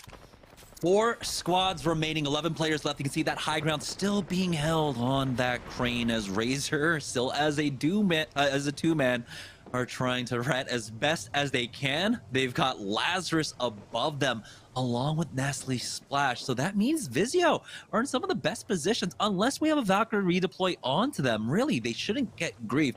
So we'll see what kind of presence they have to try and finish this one off. Splash now making their move onto VIZIO, and this could be what allows Lazarus to try and steal away this win. You can see now the move has been made. They are stuck in a sandwich. Nestle Splash have to be careful. The bubble has already come out for them, and Lazarus want to take advantage, but the ring is closing in behind them. They have to drop down, throwing down the bubble, and Splash turn around onto them. Lazarus get a knock onto them, but it's a trade as Splash pick up 2 onto them, and now VIZIO looking to clean up. Razor looking for any kind of scraps. They will pick up some kills. They secure 2nd place, but it's now a 3v2. VIZIO don't even need to have a Kraber, but Fury has a scout at the very least. They understand they have the man advantage. They'll take the time to reset. Phony takes a lot of damage though, but it gets the knock onto Firsty. It's a 3v1 to finish it off. VIZIO with the repeat win. That's 3 today for them, and it looks like they are unstoppable. That was amazing control from them, and So fun to take a look back, of course, at Team VIZIO from season number 4. And that was the first night that we got to see this roster with Scissors in the fold. We already knew what to expect from Phony and Fury. They had had 2 incredible seasons under Team Pringles. And Scissors seemed like the piece to take them to the next level because they dominated in that game and the rest of the night as they really took Series E by storm to start out season 4. Yeah, and they kind of came through with a little bit of an unorthodox play style, right? With the unorthodox composition that they're running. They are a team that can take fights, that can win fights, but they're also a team that can set up on over towards the edge. And watching them play on Loba is just really, really exciting because not a lot of players are willing to go and sacrifice, Loba's been one of those legends that hasn't really been extremely popular, right? Mm-hmm. Ever since the beginning when she wasn't very strong right off launch. Probably one of the weakest legends that we've ever had from a immediate character launch, right? Because the bracelet used to be a lot weaker, and now they've had a couple updates throughout all of the seasons to make her a little bit stronger. Before, I think that, when you use the Black Market Boutique, you weren't even able to get unlimited ammo out of there if you were, on the team. So now that, anyone could go and use that and get unlimited ammo out of there, that's huge. You still are able to pick up multiple things out of the Black Market Boutique, but minor changes have made Loba stronger, but that also turned people off, to her a little bit because of the fact that she was fairly weak off of the launch. So the fact that Fury was able to take that, use that, and run with it goes to show you how, strong VIZIO really is and kind of set their own meta for North America. Yeah, and they're definitely one of the few teams that have kind of continued to use it. I don't know if they're using it as much these days, and we've certainly, as we discussed earlier tonight, seeing more teams mix things up, bring things out like the Horizon, the Watson, the Newcastle, the Seer, and more. But it's just, another one of those tools in the tool belt for Team Esports Arena, and they're definitely, one of those teams kind of right on the fringe, really looking to take that next step, establish themselves against some of the best in North America. They have the tool set, whether they can, take those opportunities and, really move to the next level, we'll have to see. But at the very least, they're a very interesting and exciting team to talk about. We've also got a couple more games from them. We saw them there in week number 1. Let's jump a little further forward, though, in season 4 and see another big game from old Team VIZIO. Edge here, and trust me, we'll talk maybe a little bit more about those weapons in just a moment. But first off, right here, you get to see some of these initial drops from a lot of these squads, and that's going to set us up for getting an idea of who's kind of where and what looks dangerous here, because when it comes to open, right, you do get a mix of some new teams making their impact here for the very first time, and as a result, these drops aren't quite confirmed as of yet. For now, though, we start on VIZIO, our current leader here in the open series that we've seen in these last recent weeks. Well, and as if I didn't like VIZIO enough already, I saw my man Fury rocking the low, but just as I was talking about before. However, we're going to start on board here with Pulse, Chunk, and Slim. We have a Gibby, we have a Wraith, and we have a Valkyrie. And I love this composition right here. Valkyrie, that Wraith going to be able to utilize to get yourself out of a bad situation or into a good one. We talked about the value that Valkyrie brings to the meta, and every composition needs a Gibby. I mean, if you're coming without a Gibby, I don't know if you're ready to win. I would say about 70% of the squads that you'll see in this lobby are probably running this composition in particular. If we look back towards Razor here, I believe, though, you do get to see exactly what we brought up, that Loba making its way back towards some of our top fraggers. This does remove, of course, that Wraith, so you lose out on mobility, but you're more willing to take some of those fights. For now, though, that first zone, we get to talk about it. It's going to be pulling out towards the west, and the second going to be going even further here, all the way directly outside of this lava fissure and the staging area. For now, though, looks like Excedrin maybe in a little bit of a tough situation. They've already lost cruising. R301 in the hands of Kimchi Lee right now, having a flatline to back it up, but not much ammo. Luckily, the shots are starting to ring out, and so is the RE45 hitting from that range. I didn't even know it worked that way. Meanwhile, Shadow does go down to 1 shot as far as health, and not much shields left. They're going to try to hunt him down. It looks like Jeweler's going to start to get aggressive here, as Seer is going to be taking and losing all of his shields. Interesting here, they did find that initial knock pulling out from Edgem, but were unable to fall through in the way they want here. And it's an interesting composition. We haven't had the opportunity to see Seer in quite a long time. A lot of teams opting more back towards what will be the Valkyrie or the Bloodhound when we look at information. For now, though, it's a bit more single target oriented. See if they can make good use of it. They get some info to play on and maybe make some moves. We look towards Intel, though, a team that I discussed that you've got to watch out for. And it looks like they've already found the first elimination here for our game today.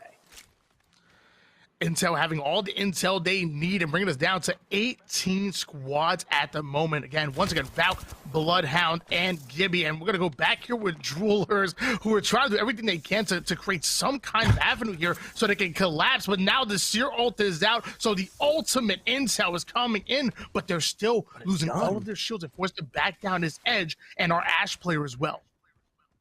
It's a bit of a waste to see that habitat go down like that, unable to really find the knocks that they wanted. They're going to pull out towards what is this western kind of tiered cake building.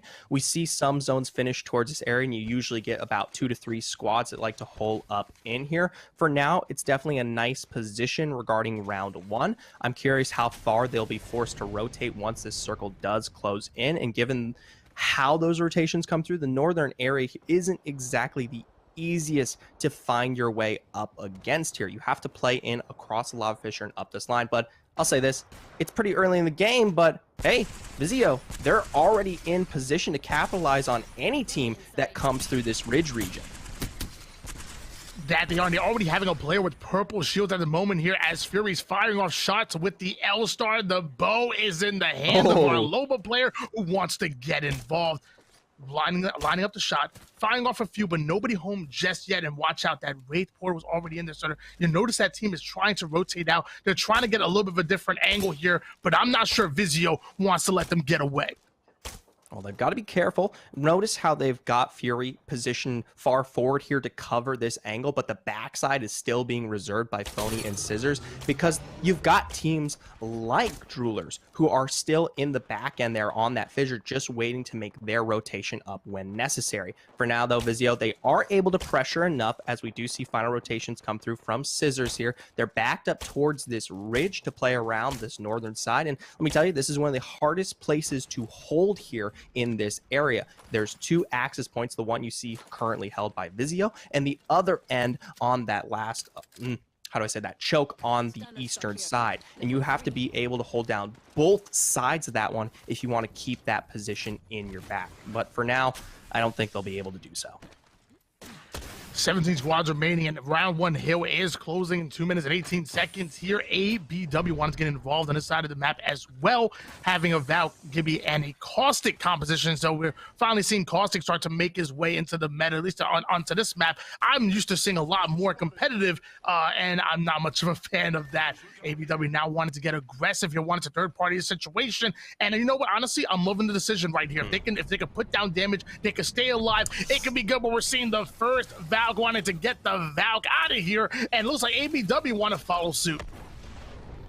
Let's see what information they're able to pull from this one. Remember, this north side is already held out by a majority of these teams. Where they land will be a major decision for this team. They can't really aggress upon that ridge, especially since they're going directly towards VIZIO. See if they can contest the other building that isn't in play here.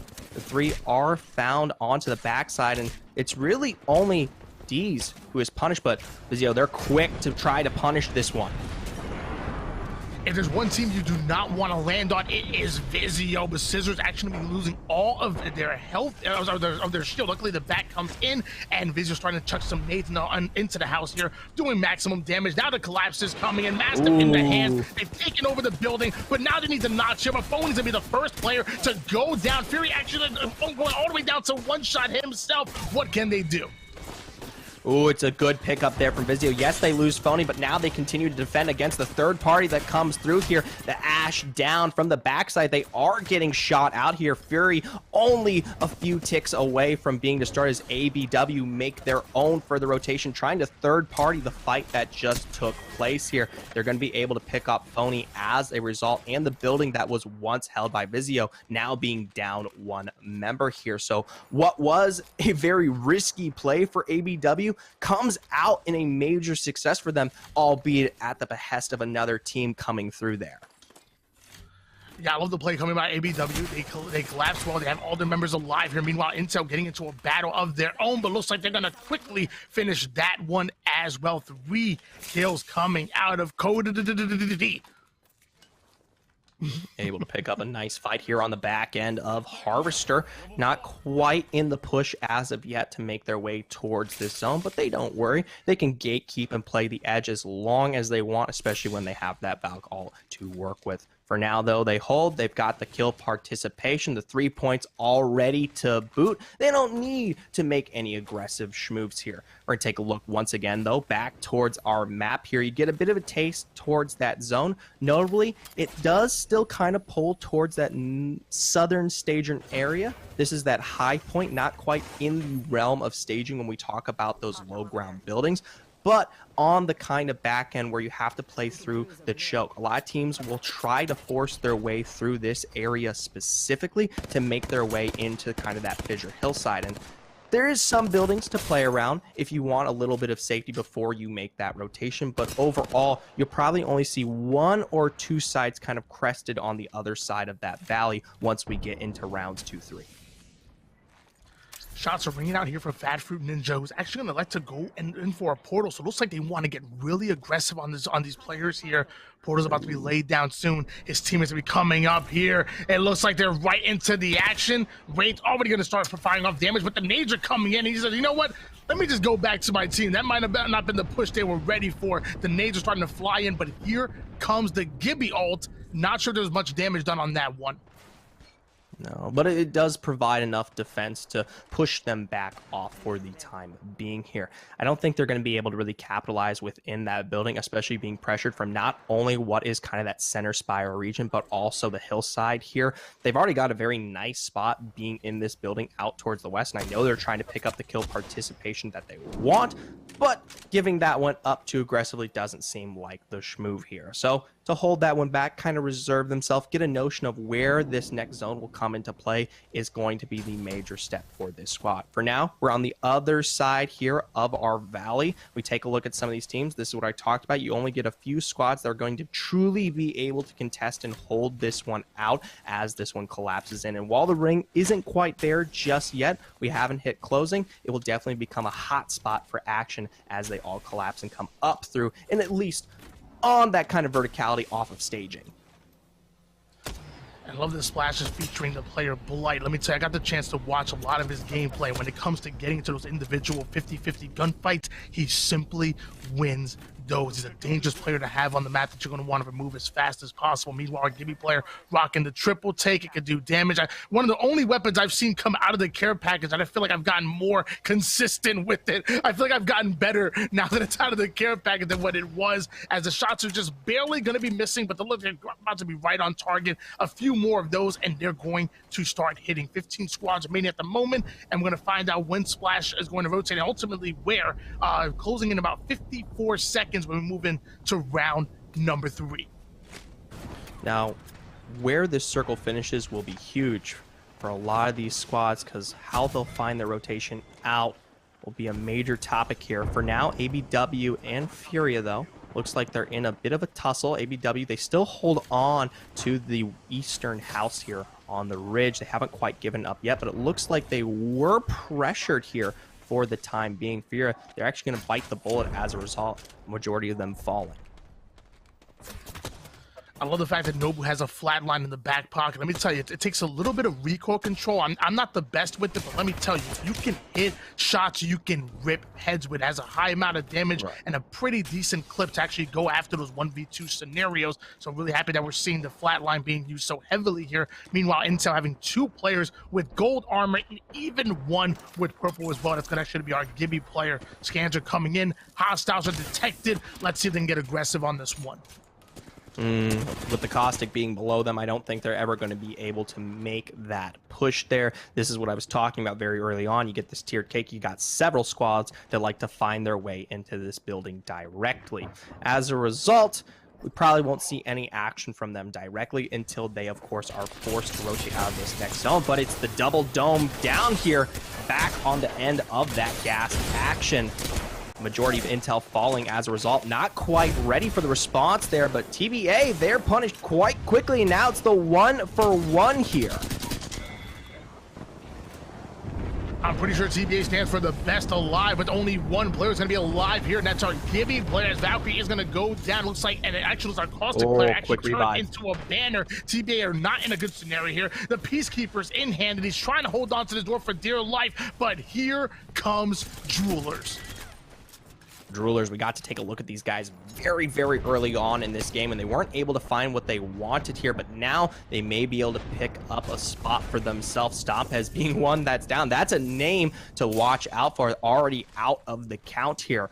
Intel, they were able to quite nicely hold on to their location. Big props to most of those Gibby shields coming out in the back and the gold shield and giving them the quick revive that puts the squad in a nice position for any third parties that were, you know, supposed to come through here. So for now, they still hold this second story, but it's going to be Droolers that sit underneath them, and we'll see if their take will be as aggressive as what we saw out of TVA. And notice our Gibby player for Intel is actually popping a couple accelerators, so we might see that ultimate bombardment come into play as we're seeing the massive come into play as well. But our VIZIO is going to lose Valkyrie immediately, putting them into a little bit of a non-advantageous position. Phony going down all of his shields and most of his life, and almost the same for Fury, who ends up popping a bat. Nades are starting to fly here. What are VIZIO going to do? Their backs are against the wall. Backs against the wall with no health to work with here. It's one quick rush away from this being it for the VIZIO squad, something that we particularly aren't used to. You've got that Valk on the other side of this rock trying to find their way up, but Fury is just as quick as well. Over, down now with the Mastiff into the back to delete 2 members here of Nerf. Great plays coming out of VIZIO to stay alive. We're down to 13 squads. Meanwhile, Intel just holding on to the high ground as much as possible. Bloodhound with the Mastiff in hands, trying to check out some damage, but the nades are starting to fly. Luckily, no damage done just yet. But the question is, how long are Intel going to be able to stay up here? Eventually, do they have to drop down? Eventually, they have to rotate out? I mean, there's a little bit of a cake going on with all these layers. Eventually, somebody is going to have to make a move. Wait to see. For now, on the back on the other side here of our ridge, you've got Nerf looking to make a play. Into the building they go. The gas, though, is going to keep them at bay from the back end. TTTV defeated, tries to find his way forward and is unable to get the drops he wants. As a result, Nerf going to quickly clean this one up. Looks like potential third party may be in sight. Messiah already down. We have the Vault in the hands of Turns right now, but he's taking some heavy damage. The bombardment is coming in, but the shots are starting to ring out, and he's hitting them. Luckily, he has an armor swap there in case it's necessary. The Mastiff is still here for Kimchi Lee, no longer having the Wraith player, and actually no longer having the Bloodhound as well, and no longer having his life. Excedrin go down. Excedrin managing for as long as they could, were finally punished there. And I'll tell you what, that's got to be one heck of one heck of a headache. VIZIO, though, they looking a lot more healthy than the last time we saw them here. Find their way over the wall. Full shields to boot here, and now looking to third party on the recent actions. You got Scissors there trying to make a quick play, unable to do so, going to pull back, but hey, Fury still holding down the front here, pumping out as much damage as possible with the bow. And that was the movement I was talking about with Scissors. Excellent movement coming out of here, but Jewelers are taking some heavy damage here from Lazarus, who actually have all 3 of their players alive at the moment. The collapse seemingly coming in. They're trying to sneak into the bubble and put in that damage, but our Loba actually going to lose all of the shields. Doesn't matter. Lazarus is collapsing. Lazarus are doing Lazarus things. 8 squads remaining. The Peacekeeper doing everything but keeping the peace. I'll be honest, not a surprise coming from a squad that placed second coming out of our last week's open quals here. So now they sit on Red Evo to work with onto VIZIO and a complete control here of our tiered cake building. And not just that, they're able to make full rotation even further west to some of these easier buildings when it comes to getting out here.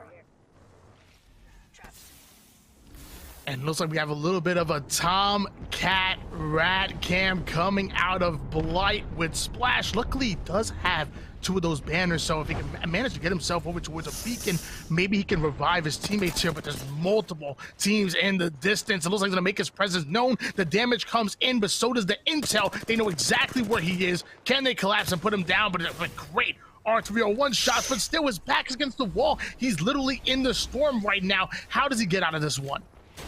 Oh, just barely. That's how, right up against the wall into a bit of a crack there to behold. Now the wall closing in. We take a look at Nerf and Unlucky, both toe-to-toe, but nowhere close to a good position here.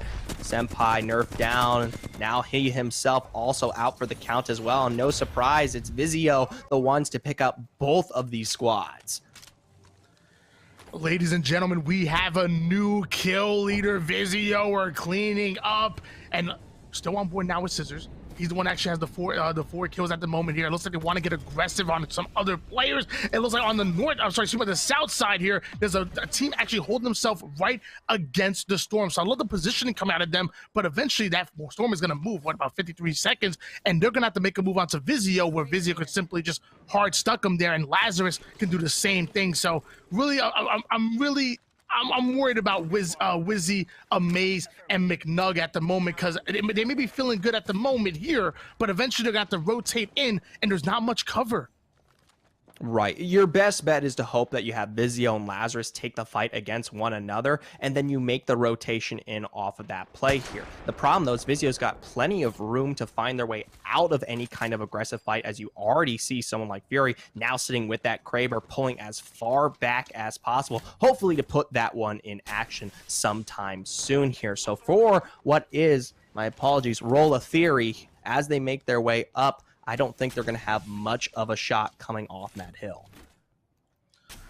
Well, luckily he has the Kraber in hand, and also a Crypto as well. So I mean, if you're the ultimate IGL, I can imagine, man, Crypto is a dream. You just go in, you're scanning things, you're getting all of the intel that you need, and ultimately trying to figure out a route for your team. And don't get me started on that EMP. It is deadly. And to be honest with you, I'm surprised we don't see more Crypto in composition as VIZIO having the hands on that Kraber of their own. Fury has it in hands, and let me tell you, this is a man that can hit shots. Let's see what he has. Find himself on that reload, just getting ready for the next play to come through here. Round 5 is, of course, closing, so we're not at our final zone just yet, but this one might push them out of cover, and yes, it will do so. Now only one rock to work with. Surprising Roll of Theory being the ones that still have much to play with. That EMP finally coming down there, but no team aggressing upon one another. Just barely a shot traded there from Kraber for Kraber. Roll of Theory holding down their position here. 47 seconds where that hill is going to move, and we're seeing a Loba ult dropping down over towards the east side. Nades are starting to fly over towards Wisley. Kraber hits for 123 right to the dome. The man's feeling good, and he has more sight lines here, and I believe that's VIZIO on the other side of this Kraber site. Right, and you've got a nice split there from Roll of Theory, providing the angles that is pressuring VIZIO back here. The problem for VIZIO now is what was a good angle for them to play, given that they had many opportunities to work around cover here, isn't as good. You can see them already pinging out what will be that next rock, but the problem is it's right in the midst of Lazarus, who have already been there here for this last round as a whole. This couldn't be possibly the best situation for Roll of Theory, and now with the defensive bombardment down, they're forced to rotate.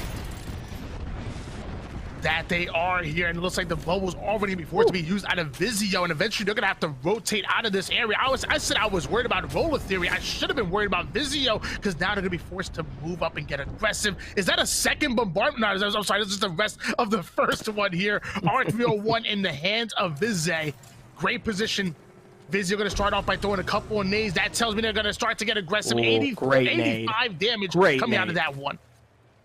Not just that, but it finds the knock that they need on Amaze. McDoug going to be able to get the shield swap right there, and it gives the positioning for VIZIO to have more spacing to work with against Lazarus and the rest of the squads here, able to play on the high ground that was once Roller Theories.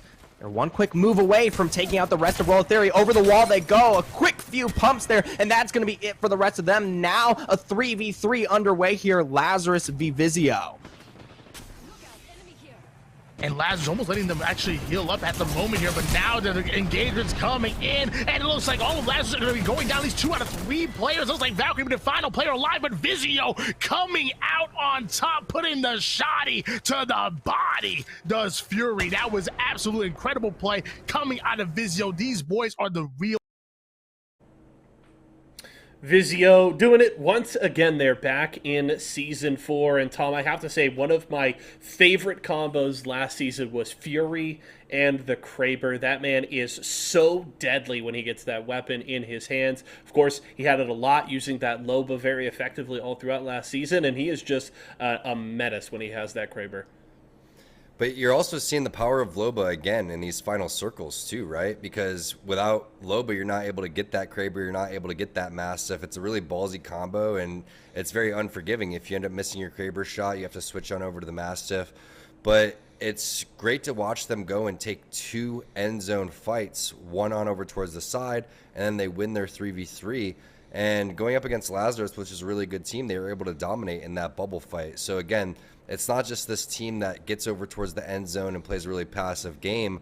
They're aggressive, and they add a lot of pressure on the map. And I really like the way that they play that. And when you're in a situation where there's so many talented teams, you end up running low on resources. So if you can get Loba over towards the end zones and you can get towards the end part of the game, the value really skyrockets, right? The value skyrockets in a handful of different situations. In the beginning of the game, because the black market comes back so fast, the ult comes up so fast, and you're able to get it, loot, and then get to your POI. And then at the end of the game, you're just taking all of the loot that you need from the death boxes. So if you're low on cells, you need syringes, medkits, etc., any type of healing, you're going to be in a great spot. Yeah, honestly, really nice. And I love the point you make about them playing aggressively in that late fight, because that is typically a situation when you think about how a lot of these late games work out. You never want to be that team forced to take the fight. You want to be able to play slow, play for the third party. You're going to get that health bar advantage, and you're going to win 8 or 9 times out of 10. But it just shows the not only confidence from Team VIZIO back then, but as well as the clean execution. Because not only do they take the fight, but they come in and they just run through that squad so quickly that Lazarus doesn't even have the time to process that, hey, maybe we should jump in for the third party here, because by the time they figure it out, VIZIO is ready to go and they're ready to take another fight.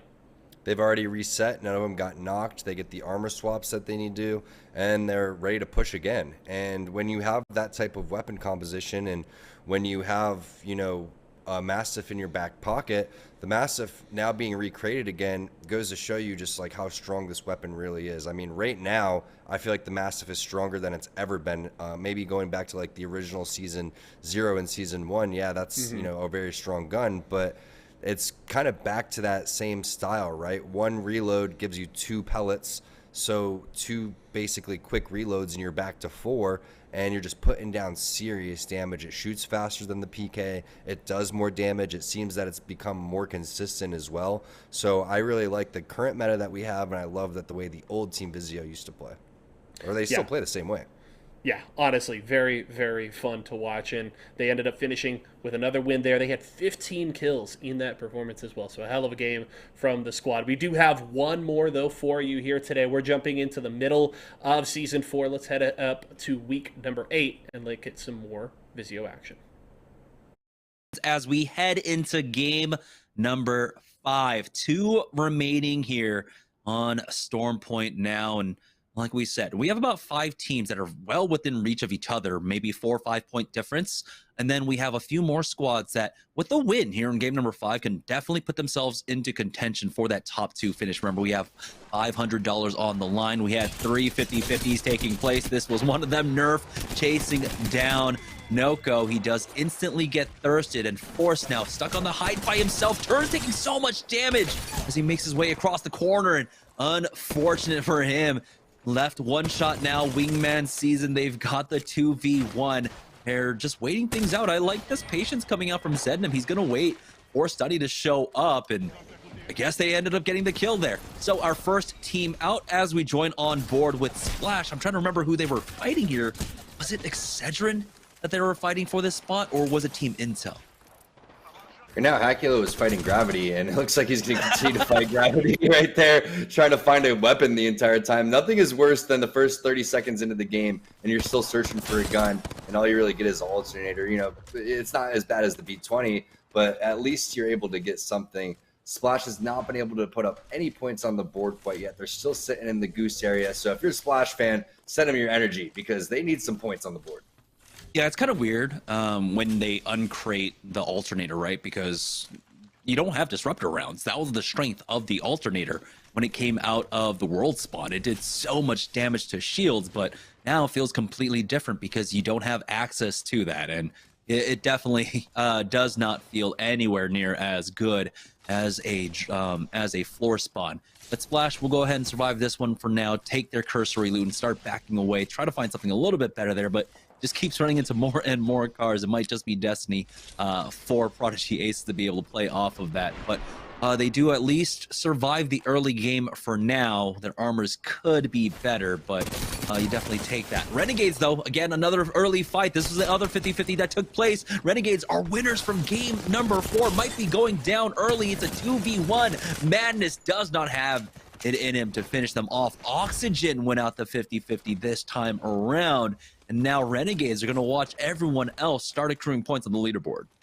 Interesting with Protectful, as you just mentioned that fight, but we don't even have time because Ghost Gaming is getting back into it over towards the side. Great massive shots coming in from Impulse. That's going to be Hakulo and Senpai going down immediately. Only one more player left on this team, and that should be all she wrote as the focus is going on inside of the building. It's just a matter of time before they all go in and collapse, unless this could be a potential third party that's coming around the corner. I think it's just that last player that they're going to be looking for. There goes the collapse, and nice job trying to escape there from Prodigy Aces. But there's a few things that I wanted to talk about in terms of what was going on there. Protectful actually switched on over to controller quite some time ago, and I remember, you know, when he was playing mouse and keyboard, and we'd play a lot of ranked, we'd team together temporarily. We would 1v1 on controller. He plugged his controller in for the first time, and he absolutely destroyed me. I was just shocked that he was able to do so well. So we'll see how Protectful continues to do on this auction squad, because they do have a lot of potential. And now we see what's going on with the zone over towards that south-hand side. It's going to be a fun zone over towards the southeast, one that we haven't seen yet. Yeah, we did see fish farms yesterday, but I don't think this is going to pull as south as we did see before. Yeah, we have a lot of launch pad in this one, and so there's an option for it to pull up to the north here or continue to go to the coastline to the eastern edge. And so teams not banking too heavily on that. You can see that we have 3, maybe 4 teams converging on the eastern side, trying to take control over some sort of building or some semblance of cover here. TSM has found an early spot here down on the southeast side of the map for themselves. Now, TSM, this hasn't been the greatest day, and they only have, I think, about 21 points so far. We'll see if the last 2 games is going to be a rally back point for them. There's an opportunity with first place being around, 48 points for them to try and catch up. But they need 2 big games. They need a lot of kills behind it, not just a plus 12 from taking first place. And TSM is going to go with the strategy, and I'm sure they're going to do this in the final game too, to get into the end zone, because that's where a majority of the learning is going to be taking place here. You want to continue to watch out how these zones are going to pull. You want to think of where you would think the final spot would be, and if you don't get that spot and it pulls away from you, you have to learn how to fight your way into those spots, rotate your way into those spots. That's what's happened for all these pro players to get so good at the certain maps, like when they were playing Kings Canyon, when they were playing World's Edge for quite some time. Still a lot of learning to happen here for TSM, so they found themselves in a very nice spot with their entire back covered and free with a decent amount of loot too. So Hal, you know he's going to need more light ammo eventually. 180, that's not going to cut it. He needs like 500. Yeah, it's unfortunate because like we saw earlier, I believe it was Kimchi Lee, right? That was playing with like 400 Devo ammo, and I believe it was also him yesterday who had like 500 light really ammo. Did. Yeah, TSM is a team that could really thrive with that kind of ammo set, right? But unfortunately, because of their playstyle, because of their early rotates, they end up giving up on the additional loot. They end up giving up on trying to find a purple bag or a blue bag even, to have that additional loot, because they highly prioritize the rotate so much more frequently in these games, and especially here on Stormpoint. I think it is so important to be able to play center zone on this map. No doubt about it, for so many different reasons here too. But there goes the Valkyrie rotations coming in from the other side of the map. There's some light ammo there and the backhand side, but they're just getting information right now, Jamerson. It's continuing to charge up those Evo shields, just pepper this team as much as they can. If they find an opportunity to collapse fast enough to not get third-partied, then they will. But until they land some sort of major arc star or some sort of major damage without having the portal there from Hal, then you're not going to really be able to do anything. So you're going to need an Ashe ultimate to get in, but without the Wraith portal, that's a little bit more useful in my opinion for setting up some sort of flank for a third party. And this is some good information that they're also getting just passively. Teams shooting at them from the western side, so they know they have to worry about that as well. Like you said, trying to find an isolated fight, unless they find an opening, it's almost nearly impossible in this situation, even though that team is just 20 meters away from them. Complexity, though, on the northern side of this compound of buildings on the peninsula right now. We saw similar teams holding this position here, but it can be a little bit difficult to hold. You can see the flank coming out and a lot of damage going across onto Reptar. Monsoon's going to back away to the rest of his squad just in case a full 3v3 comes out. He doesn't have access to that phase breach, unfortunately, and it looks like Imperial Hell ends up getting a knock onto Clarify. So that's exit eliminated. We're down to 15 squads now. I'm going to need some like beachy type of vibe skins coming out, maybe when the summer comes around and we're playing Stormpoint, et cetera, you know, people running around with snorkels or maybe some, you know, Tommy Bahama shirts on Fuse. I think that'd look pretty cool. But look at all these top teams. You have Complexity, you have 100 Thieves, you have the Wingman guys down there with Noko, Sunny, and Zednum. And now Hal starts to get interested. You see him starting to push up, add pressure on over towards that door, because he understands if he could just open things up a little bit, then that team would get eliminated, but that causes a ripple effect, a domino effect, and the rest of these teams to potentially make mistakes. And that is why playing aggressive, especially for someone like Hal, is always the play to do. So there he goes. He just portals right back once he starts losing some HP, understanding the situation. Again, just trying to open things up and create opportunities for the rest of his team. You can see just how many teams are in the area right now. We got CLG, Razor taking almost the entire southern side of that crescent of fish farms. We've even got Intel in the area and VIZIO in the middle of everything here. They're the ones that are going to be stealing and kind of starving the other squads out with that black market boutique when they toss it down. But right now, TSM, they do end up making that push onto Wingman season, and it looks like it was a relatively easy fight. Rep's the only one taking any damage there, but he wasn't even cracked. At the end of things, he'll go ahead and swap off onto another purple. If they got the additional bats, they can go ahead and start throwing down some armor swaps for themselves to hold this building, as Verhol's taking a lot of damage, going for that peek up high. Does back away. Phoenix kit in hand, needs some time, but it doesn't look like there's any more threats. Esports Arena try to make a trident rotate in, and now they're stuck in the middle of nowhere. They do have two tridents to work with as cover, but not in the most optimal positions. We'll see. They get right back in. They're going to share that damage as they rotate through, but this might be the end of things for them as they lose out on two. Duplex is going to try and book it out of there, but TSM end up picking up one or maybe two of those kills. No, it's going to be VIZIO stealing away two. Note to self, that rotate didn't work. that was learning that was our failed plan for sure. We'll tack that one up to learning experience 1000%. But you know, I love the way that Hal was able to play extremely aggressive onto the Wingman team because of the fact that, again, he just gathered information, continued to poke, and then you saw another team start to creep up a little bit, and that's that chain reaction that I'm talking about. They didn't realize, hey, this is a fully healthy TSM team. Yeah, Verholz took a decent amount of damage right there, but if TSM wanted to fully turn on that fight and take it, they would have. But they know that there was going to be another fourth party after that. So great heads-up plays, and it just goes to show how talented TSM really is. I mean, that was such great entry fragging from Hal. Not many players can do that at that type of level against so many skilled players. Now, Team VIZIO, super close to getting a win in game number 2, finding themselves in the spot that they absolutely thrive in. Center zone for now. No teams really pressuring them. They're not playing as large as they are typically used to because they are contained into that building currently. The bubble goes down here for reps to get Hal reconnected with his squad, but they are still in a pretty decent spot. They have access to the black market boutique to try and pick up any additional loot from the fights around them right now, and no one really pressuring them. So I feel like this is going to be another good game for VIZIO. They just need to be a bit more wary. I feel like, you know, they understand on World's Edge how to hold the spots where you really need to target your attention, but this is, like you said, that learning experience where you need to understand where you're vulnerable in the spots you play. And you don't want to continue to give resources on over to TSM with the zone towards their back. This is going to be a potential big game for them. Tether going inside the window. We have the player outlines, so we're able to see exactly what's going on.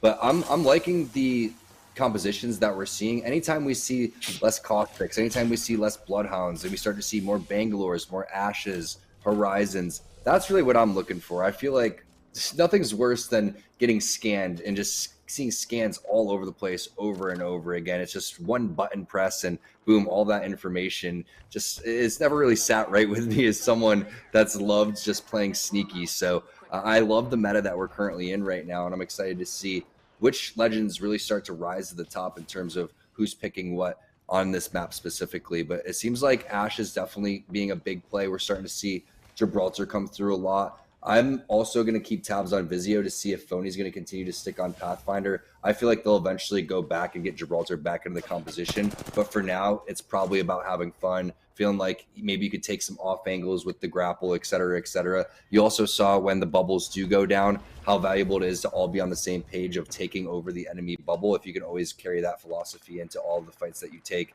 you're going to do really, really well. But Excedrin coming out, going to bubble this loot most likely. Oh, just bubble themselves back on in. All right, that didn't work as according to plan. Yeah, I understand VIZIO wanting to run that Pathfinder. I mean, when it comes down to the circles or like the fights in like the middle of the map where you have the multi-story buildings and such, you want that instant access to that high ground. A lot of them are a lot more difficult to climb up to than they seem. You know, it's deceiving in that way. But hold on just a moment. Cloud9 finding themselves in a fight on the north side of the map right now. You can see Zach Mazer getting ready that black hole, but he holds on to it for the time being, waiting out the Gibraltar bubble. Watch the timings for that. Nani does take a lot of damage though, and that's going to force out a bubble of their own.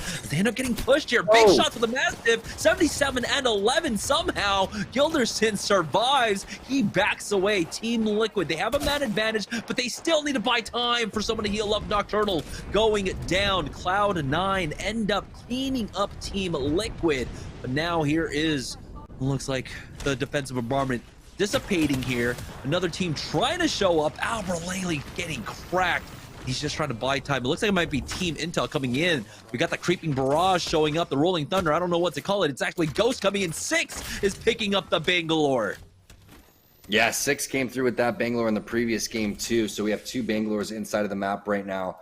And that was so unfortunate there for Albralele. I feel like he played that extremely well. Took a lot more damage than he was anticipating to begin with. Throws down the bubble, gets a lot of damage onto the Valkyrie. Unfortunately, the bubble doesn't come back fast enough. He's not going to be able to get those reses, and C9 is going to get eliminated. But great flanks, great third party coming in from Ghost Gaming. Triple take, so strong still. I mean, if you get that thing charged up, you're going to be doing some serious damage, and it's one of the more annoying weapons to go and play against because it just hits you for so hard, so fast. But now Ghost Gaming going to continue to Thume, and 6 has great mobility. I mean, in terms of his mechanics, in terms of the way that he runs around the map, watching him play Wraith, it definitely seems like another movement character like Bangalore would suit him, but it's going to be questionable in terms of how are they going to be able to push forward here, because all eyes are going to be on them as they start to rotate down. Are they going to have to Valkyrie Skyward dive in? Are they just going to continue to play the edge? It's going to get a little bit tricky, not on this zone, but the next zone. Yeah, and they did utilize the Rolling Thunder in that third party. And back when Bangalore was the meta in Season 0, basically, of Apex Legends, when it was Wraith, Bangalore, and Lifeline that you ran, it was a huge utility tool to be able to use, clear a path for yourself, run through the Rolling Thunder, and make your way into the next zone. And it looks like 6, though, will be able to just mosey on to this high ground spot. He has the rocks to play off. His team has plenty of coverage here, and so they're not going to need that yet. Another 50% for the next one, but there's plenty of time now for them to consider rotations without having to use big cooldowns for themselves. So Ghost Gaming, one of their best performances so far today. It's been, I would say, a large struggle for them, but again, any roster swap will go ahead and do that to you. So we'll see what else Ghost have in store for us, but in game number 5, they are looking good. From teaming with 6, definitely one of the best leaders and great at giving constructive criticism, great at taking it as well, plays with a lot of heart. So, if any team's going to learn from their mistakes, definitely keep track of Ghost Gaming and how they improve throughout Series E on Stormpoint going forward, whether that's, making changes in terms of the composition or whether that's just, learning how to team fight better. And I definitely feel like the attitudes that you have between Impulse, Rakanishu, and 6 are going to work out in their favor. It may not look pretty to begin with, but I think this is a team that if they continue to work at it, could really make some serious waves here. But that's not going to be a good start to being able to stay alive right there. You can see from long range being taken down. Capra just so clean with the shots. I mean, tracking like crazy right now with the wingman 73 on over towards the head. He's going to need a bubble, though, and they don't have one on the intel side. Yeah, Rakanishu ends up getting that knock with the defensive bombardment, but it looks like Team Intel will be safe to get that res, and that's unfortunate. Bangalore versus Bangalore, and so you have the similar tools coming in, the digital threats being utilized from either side, so 6 ends up losing out on that advantage that the Bangalore would be bringing into a lot of these fights if it weren't a mirror matchup essentially on the other side of this one. So now Team Intel stealing that spot away. We're down to 9 squads now, 14 seconds left to go before the zone starts closing in, and they run into that similar problem that Team Ghost had just beforehand. They don't have the Rolling Thunder for this rotate. They might be able to utilize maybe a phase breach for this next run in, but without those cooldowns, it becomes extremely difficult. Someone takes a shot at him. That just helps out Fearless as he wants to rotate it in faster. Yeah, Fearless going to go in and get that double time boost to move forward on over towards the zone. Also has a smoke coming up any second now. It's just utilizing the rocks directly ahead of him. And this is where you could potentially see some sort of Ashe ultimate and maybe a tether behind this rock. If Fearless can go and get this information, that's going to be big. Fearless with the Digi threat, not connecting. We saw that yesterday with him with the wingman.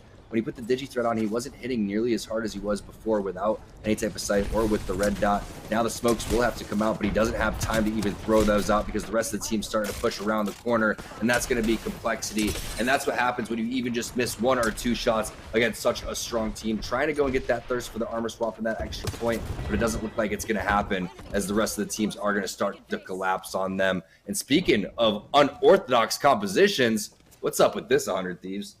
I love it. I love it. We don't really get to see the Rampart often, but it's coming out for 100 Thieves here. And I guess she can work, especially in these buildings where it does become long quarters oftentimes to have that extra wall, the extra cover. Wondering where the extra Rolling Thunder came from. But take a look at this ring. Very similar to what we had yesterday as well. In game number 5, it continues to pull down over towards this peninsula side. TSM should be on the southern portion. CLG just outside of TSM's building right now. They're pulping Ultimate Excels in preparation for this fight. They got 43 seconds. They are safe under this building, but they don't feel safe with TSM lurking and creeping above them. Yeah, I wouldn't feel safe with TSM creeping above me either.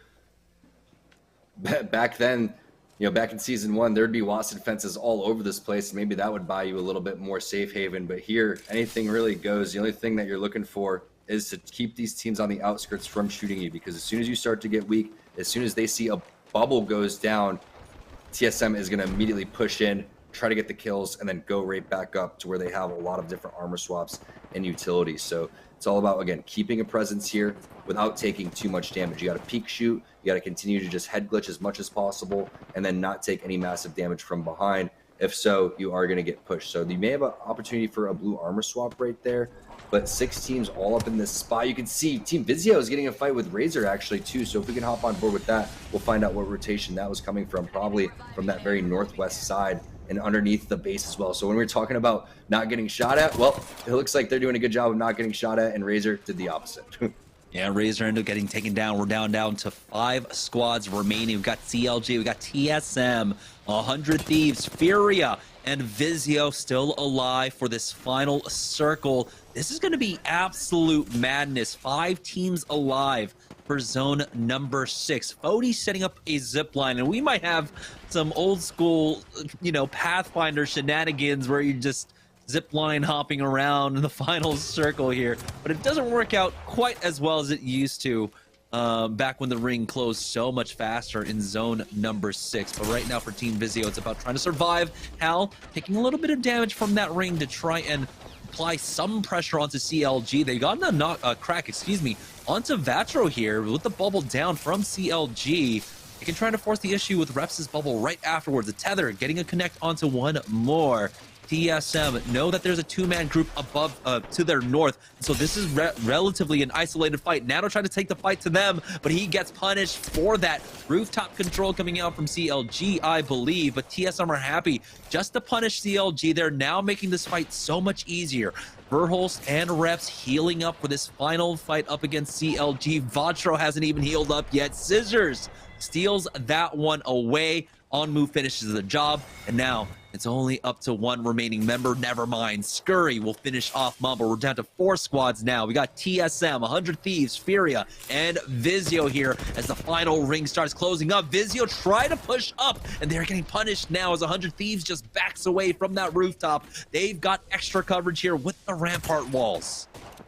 Yeah, the rampart walls are very well placed coming in from Scurry. Keep in mind, Vaxlon, the new replacement on here for Vayne, too, who's moved on to a different team. So different composition, different team here on a different map, looking for their first win as Fury's going to get the knockdown onto Verholst. Reps is going to answer that back, who's also been the kill leader throughout all this. And now it's up to Hal with that PK, who's been putting in absolute work. But after this fight's done, there's most likely going to be a 3rd and 4th party to go and end the game. It's going to be another missile barrage coming through, or a rolling thunder, actually, as you see Hal going for the battery here, Jamerson, and also Fury focusing 100 Thieves over towards the side. So Hal may be able to pull something off here, but VIZIO with the roof control looking so good. Oh, Zero wants to try and get that kill so badly. VIZIO making the push onto 100 Thieves right now, and just like that, their base is broken. That's right, I said their base. They set up all the walls, and it didn't even matter. The barricades did nothing for them as VIZIO just full sent, and that's the strength of this high mobility composition. They just get right on top of you, and now VIZIO, they let victory just escape their grasps in game number 4, but this is now their chance, our first partnered squad to put up a point from Series E. I mean, we did have... All right.